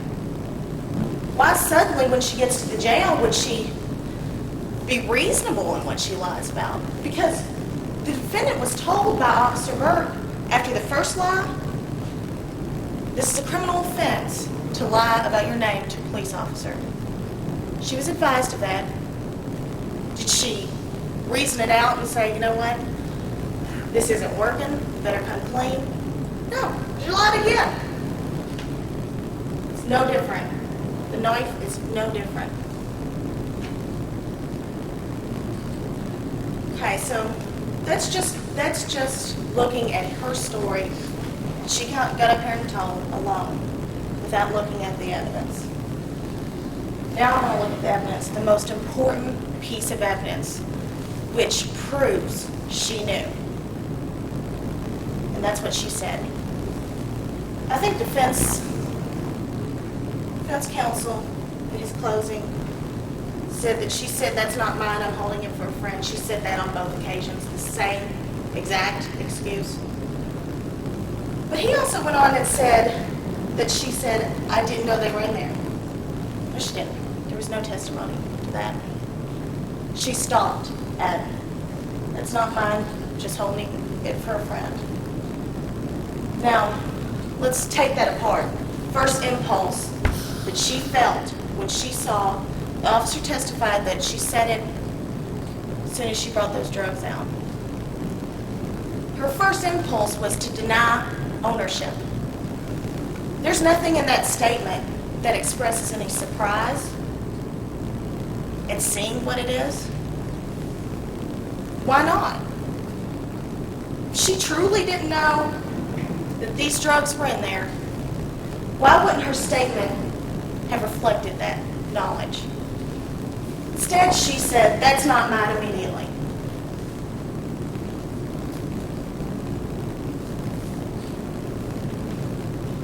She said, I'm holding it for a friend. You see a pattern here? Denial, blaming others. She said her name is Abby Saltzer, her friend. She blamed these drugs on her friend. She blamed the knife on her friend, but a different friend.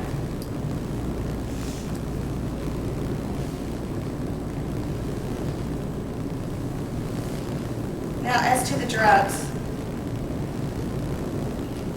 when they held it up, the officer testified that when she searched that purse, it was outside by the car. It was roughly 3 a.m., dark. And she holds up this tiny bag. She pulls it out, and immediately the defendant says, it's not mine. Now I ask you, why? Why would she immediately go to denying ownership? This could be anything. This could be a pair of earrings. This could be trash. I mean, I know my purse is filled with little wrappers and stuff. This could be anything. Look at it. It's not immediately recognizable as drugs. It looks like a little plastic wrapper of trash. But she immediately said, that's not mine. She knew exactly what the officer had found at that point. That's also how you know that she knew it was methamphetamine. Not only did she know this was in there, but she knew what it was. As for the knife, and the defense counsel touched on the fact that Officer Berg hadn't found it. Again, I'm going to ask you to remember the testimony was dark. She was just doing a search before she went into jail. She did a pat down. She just searched her purse out in the dark. This purse was a large purse. Apparently, it could hold clothes. And the defendant herself said she kept makeup and other things in there. A metal folding knife could easily be mistaken for a tube of lipstick or a tube of mascara or something else. And isn't it reasonable to think that a lot of this search that's going on in the dark was being conducted by feel? She may not have been able to see. Now contrast that with the search of the jail. Officer Gentry told you the procedure is that when the defendant or the suspect walks in, they get their bag, They sit it on a table, and they take everything out of it, one by one, inside where it's lying. Of course, they're going to find it then. It's a much more thorough search. The fact that Officer Berg didn't find it the first time around doesn't prove anything.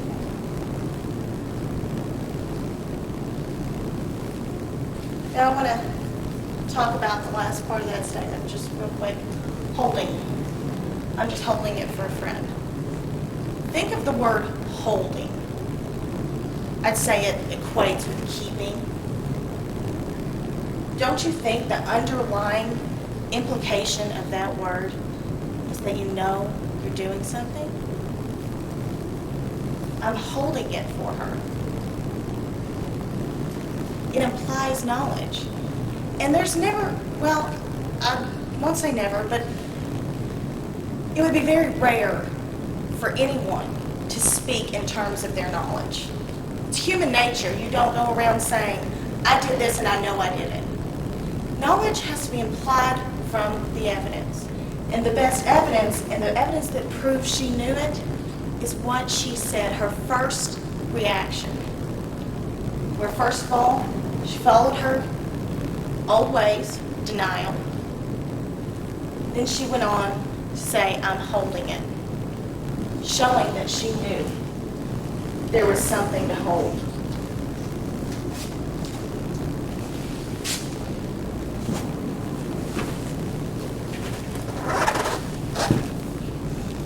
Now, let's look at the evidence to support her story. It's Jeanette Martinez, the scapegoat. Where is she? Something you all may not know is that the Commonwealth and the defense both have the power of subpoena. We can subpoena people to court, which is a court order, punishable if you didn't just ignore it, by arrest. So why wasn't she here?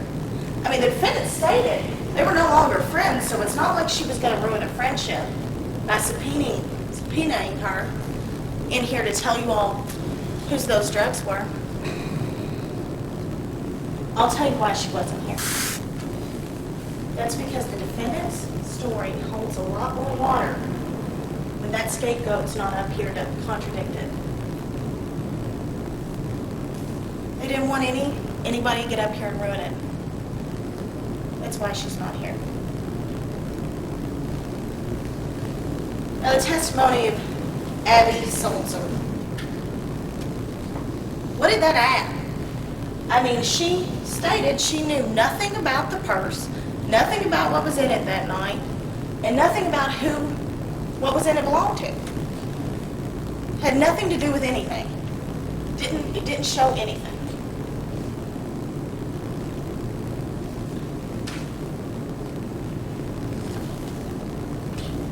The defense counsel said, why would Miss Black have this stuff? Why would she have drugs? She has kids. Well, I submit to you, this woman is not as innocent as they would have you believe. What do we know about her? She's an established liar. She lied to Officer Berg twice. After being told it wasn't working, she still lied to get out of trouble. And when asked about that, what did she say? She said, who wouldn't lie if they thought they were going to jail? I think that says it all. Who wouldn't lie? Here, what's the motive here to lie? 1 to 5 years. The defense counsel told you what she's facing. Now, she's going to lie to get out of jail for a night, maybe? 1 to 5 years? She'll lie again. She did lie again. And this is important because the credibility of these witnesses, well, I agree with the defense counsel, is the main issue in this case. Now, what else do we know about the defendant? We saw her testimony. We We saw her, she got up and testified in front of you all. I know we watched the same testimony. Did you all notice that defense counsel really didn't speak much? It's mostly narrative. And why, let's think about why that would be. Looked to me like she was reading it. I know she wasn't because she didn't have anything to read. But I think defense counsel said that there was no lynching. No. It looked scripted. That's what it looked like. Why do you think that? Object. Oh, well, Why do you think there weren't many questions or interruptions? She didn't want to have her script messed up. Performance. Don't fall for it.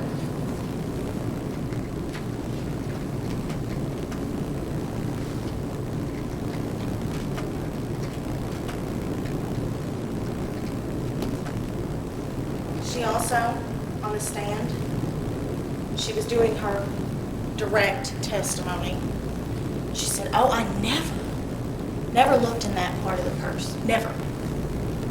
But when I got up and said, you never looked in that purse, it pointed out that not only did she know that there was money in there, because that's what she said the purpose was, that she had also stated 2 seconds after she said she never looked in there, that Jeanette also kept other things, and she listed them. So when I asked her about that, well, how do you know if you never look in there?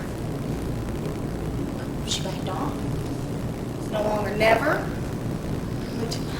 Rarely. She contradicted herself. Impressed, she contradicted herself. That's how we know that she's lying, ladies and gentlemen, and that's how we know that she knew it that night. She knew the drugs were in there, and they were hers. No. Just real quickly, I want to go through the rest of the instructions. Starting with instruction number 1. Well, actually, let's start with giving the police officer false name or address. She admitted to it. I really don't need to go over it. She admitted to all these elements on the stand. She said, she admitted Officer Berg asked her name.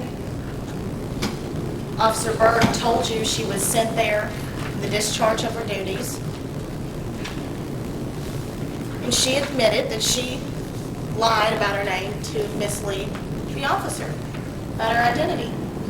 There's no question as to that charge at all. Now let's talk about the promoting contraband.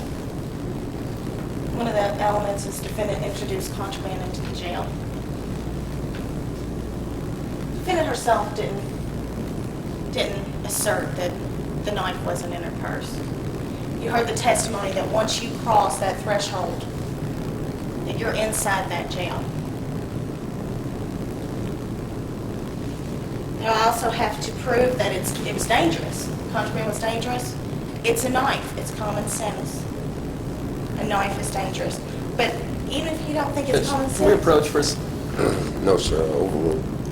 Well, my objection is that I think her statements on when she testified are being incorrectly presented to the jury. She's arguing a logical inference from the evidence. She may do so. Objection overruled. Contraband was dangerous. Even if you don't think or know that through common sense, you think about the testimony. Officer Gentry told you that procedure in the jail was, as an officer, as a trained professional, she's not allowed to cross that threshold with a weapon. So you just think about a knife and a purse inside with an officer unarmed. It becomes even more so dangerous. Lastly, possession, controlled substance. Other than the knowledge and the possession, which we've already talked about, the only other element is that it was methamphetamine. Denise Elliott's testimony is undisputed. Defense counsel told you that. They're not disputing that.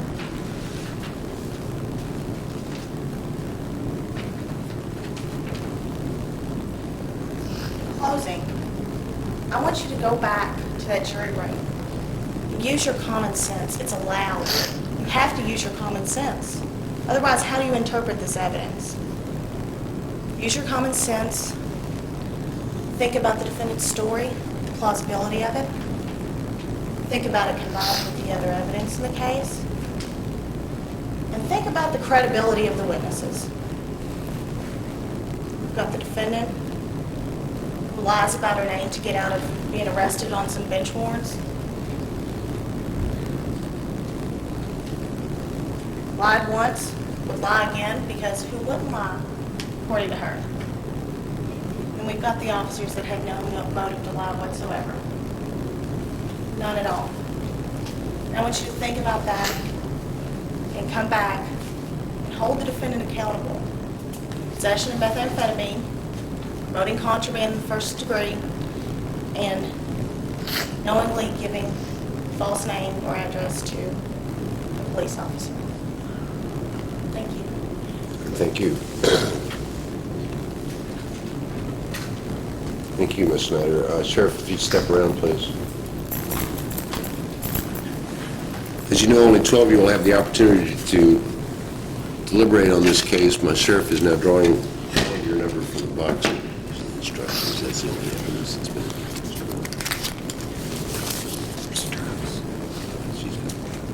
We'll keep those. In seat number seven, juror number 119851, if you would just remain seated. 12 of you go with my sheriff. Deliberate. When you've reached a verdict, knock on the door and advise my sheriff you solemnly swear you'll not allow any communication to be made with this jury nor making yourself except to ask if they agreed upon the verdict or further order this court.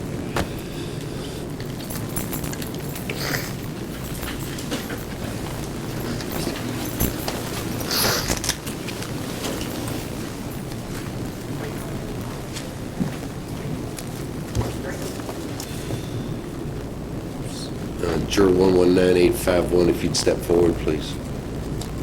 Thank you. You all may be seated.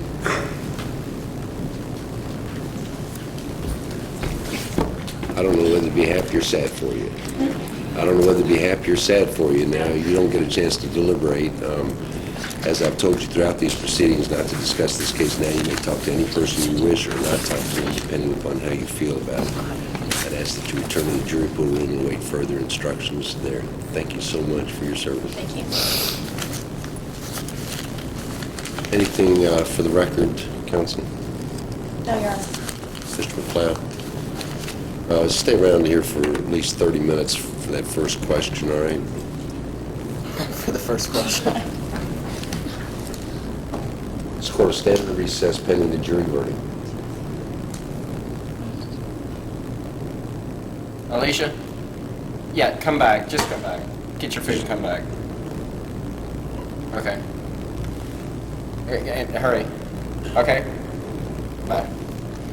Off the record, the jurors indicated at 12 o'clock, or a little after 12, I suppose. We have not reached a verdict. May we request a lunch break?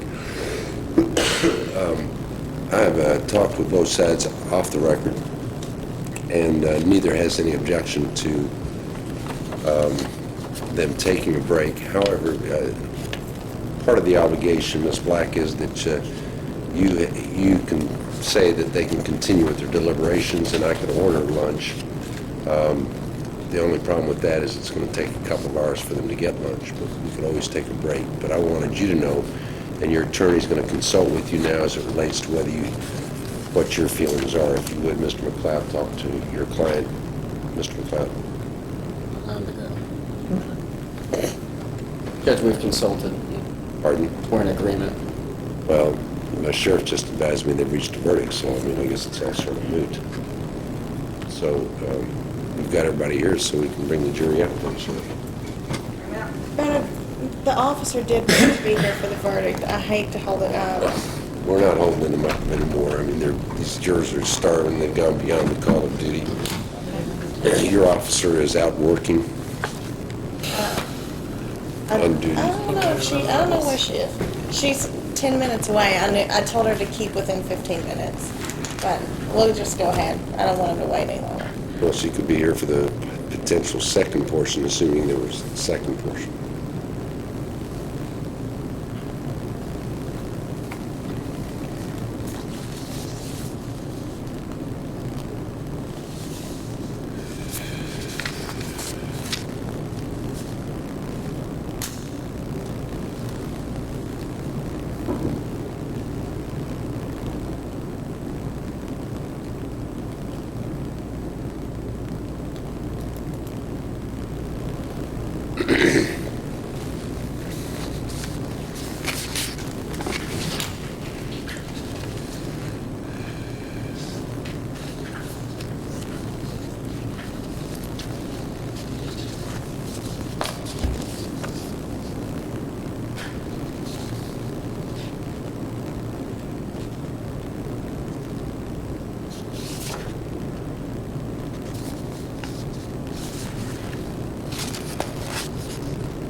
Yeah, it's waiting, just in case. I can see that you all have nothing to do, right? I'm going to tell. So I brought the troops up. Thank you very much. How come I don't have troops when I got like 10 defendants on trial? I don't look at the troops now. You know why? Because the verdicts go back at 4:30 in the afternoon, and I can't find anybody. Of course, I'm on the record now, so I shouldn't really be teasing you. I don't think you are. I'm just kidding. Hope you ain't. Yes, I am. I was just kidding. It's just comedy, ain't it? Look at this. You do have everybody here. When Pat calls me, come running. So how is things down at PT's? Great lunches. Great lunches. You got everybody? Y'all waiting on you? No, we got it. We're just waiting on the jury. Waiting on you, maybe. Maybe y'all tell them. I don't know.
All rise for the jury, please.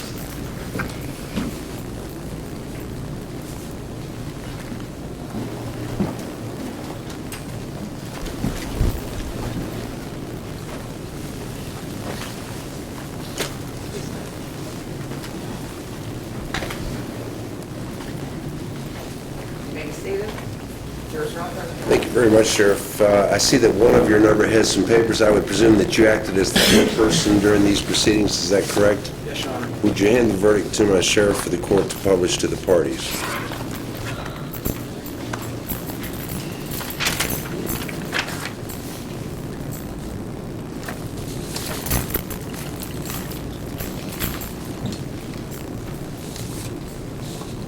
At this time, I'd ask the defendant to stand with his attorney, with her attorney. The jury, having considered the evidence as it relates to the matter of Commonwealth of Kentucky versus Eliza Black under instruction number 1, illegal possession of a controlled substance in the first degree, methamphetamine, the jury finds as follows. We, the jury, find the defendant Eliza M. Black not guilty under instruction number 1. As it relates to a verdict under instruction number 2, promoting contraband in the first degree, the jury, having considered the evidence as it relates to this matter, finds as follows. We, the jury, find the defendant Eliza M. Black not guilty under instruction number 2. As it relates to a verdict under instruction number 3, giving a police officer false name or address, the jury, having considered the evidence as it relates to this matter, finds as follows. We, the jury, find the defendant Eliza M. Black guilty under instruction number 3. You may be seated, thank you. All 12 of you agreed on this verdict, is that correct? Yes, Your Honor. Does either side desire a poll of the jury? Ladies and gentlemen, as you know, there's a sentencing portion of this case. I'm going to instruct you as it relates to the law on that at this time. I will also tell you that due to some miscommunications, there was a delay in getting you out to lunch. However, if you believe that you're going to be tied up on this sentencing phase, don't hesitate to let me know, and we will certainly recess for a few minutes. But I am duty-bound to send you out as it relates to this. You might recall we talked about truth in sentencing. In view of the fact that you found Ms. Black guilty of a misdemeanor, there is no such thing as truth in sentencing for what is considered a misdemeanor offense, and therefore I will instruct you as it relates to the penalty relating to that. You have found the defendant Eliza Black guilty under instruction number 3 of the offense of giving a police officer a false name or address, and now shall fix her punishment for the offense at confinement for a period of time not to exceed 90 days in the county jail, or at a fine not to exceed $250, or at both a confinement and a fine in your discretion. Your verdict must be in writing, must be unanimous, and must be signed by one of you as four-person.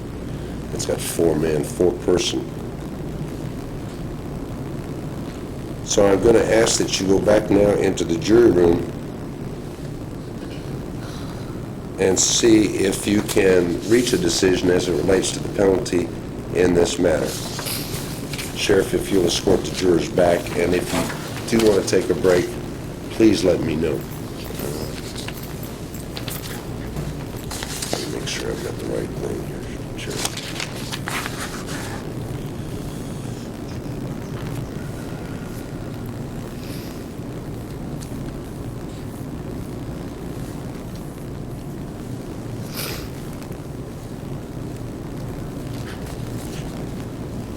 Let me sign off on that, I guess.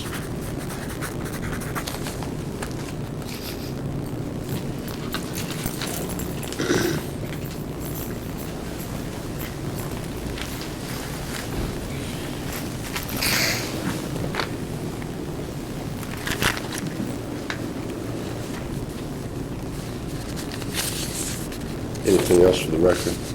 Just to review the verdict forms. Okay. Ms. Black, I'm going to ask that you not leave the courtroom, please, until the jury returns. All right? I'd ask you all to stay around, too, because you heard me give the option to the jury as it relates to taking a break or not. Anything else for the record? Thank you.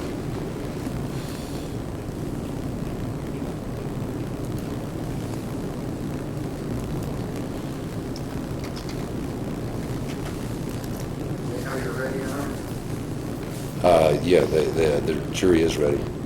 Jury's coming back, I think.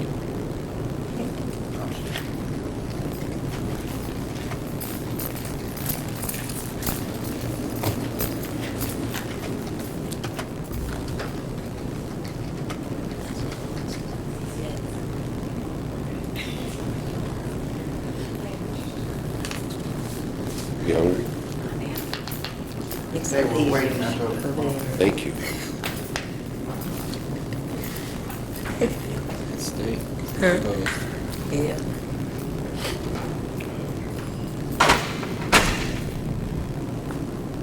Man, I might be able to go home and have a decent day for once.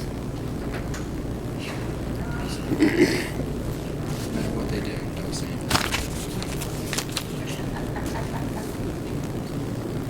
All rise.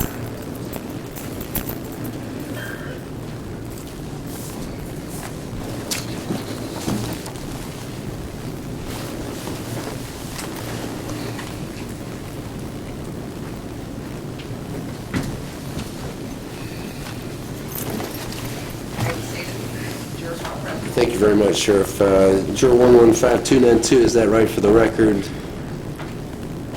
Yes, Your Honor. Okay, did you continue to act as the foreperson during the deliberations in the guilt stage? Yes, Your Honor. Would you hand the verdict to my sheriff for the court to publish to the parties?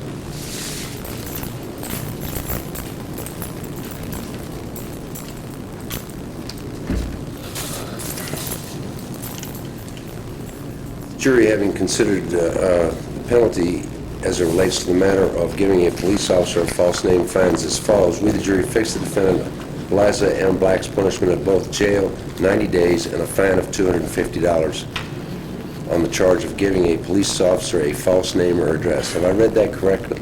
Yes, Your Honor. And all 12 of you did agree on that verdict? Yes, Your Honor. Okay, thank you very much. As I've told you throughout these proceedings not to discuss this case, now you can talk to anybody you wish or not talk to them, depending upon how you feel. I do want to take this opportunity to thank you for resolving issues of facts between these parties, and for that this court and your community is grateful.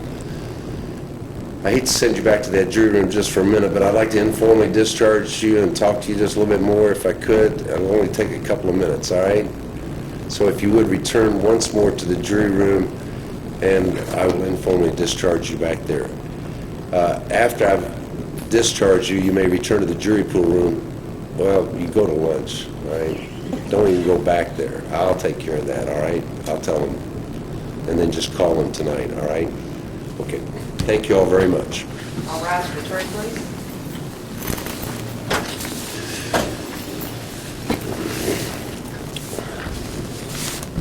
Ms. Black, you've been found guilty of the charge of giving a police officer a false name or address. I'm therefore going to sentence you to 90 days in jail and a fine of $250. Be taken into custody at this time. No, I can jail. Can I do a restoration or something? Judge,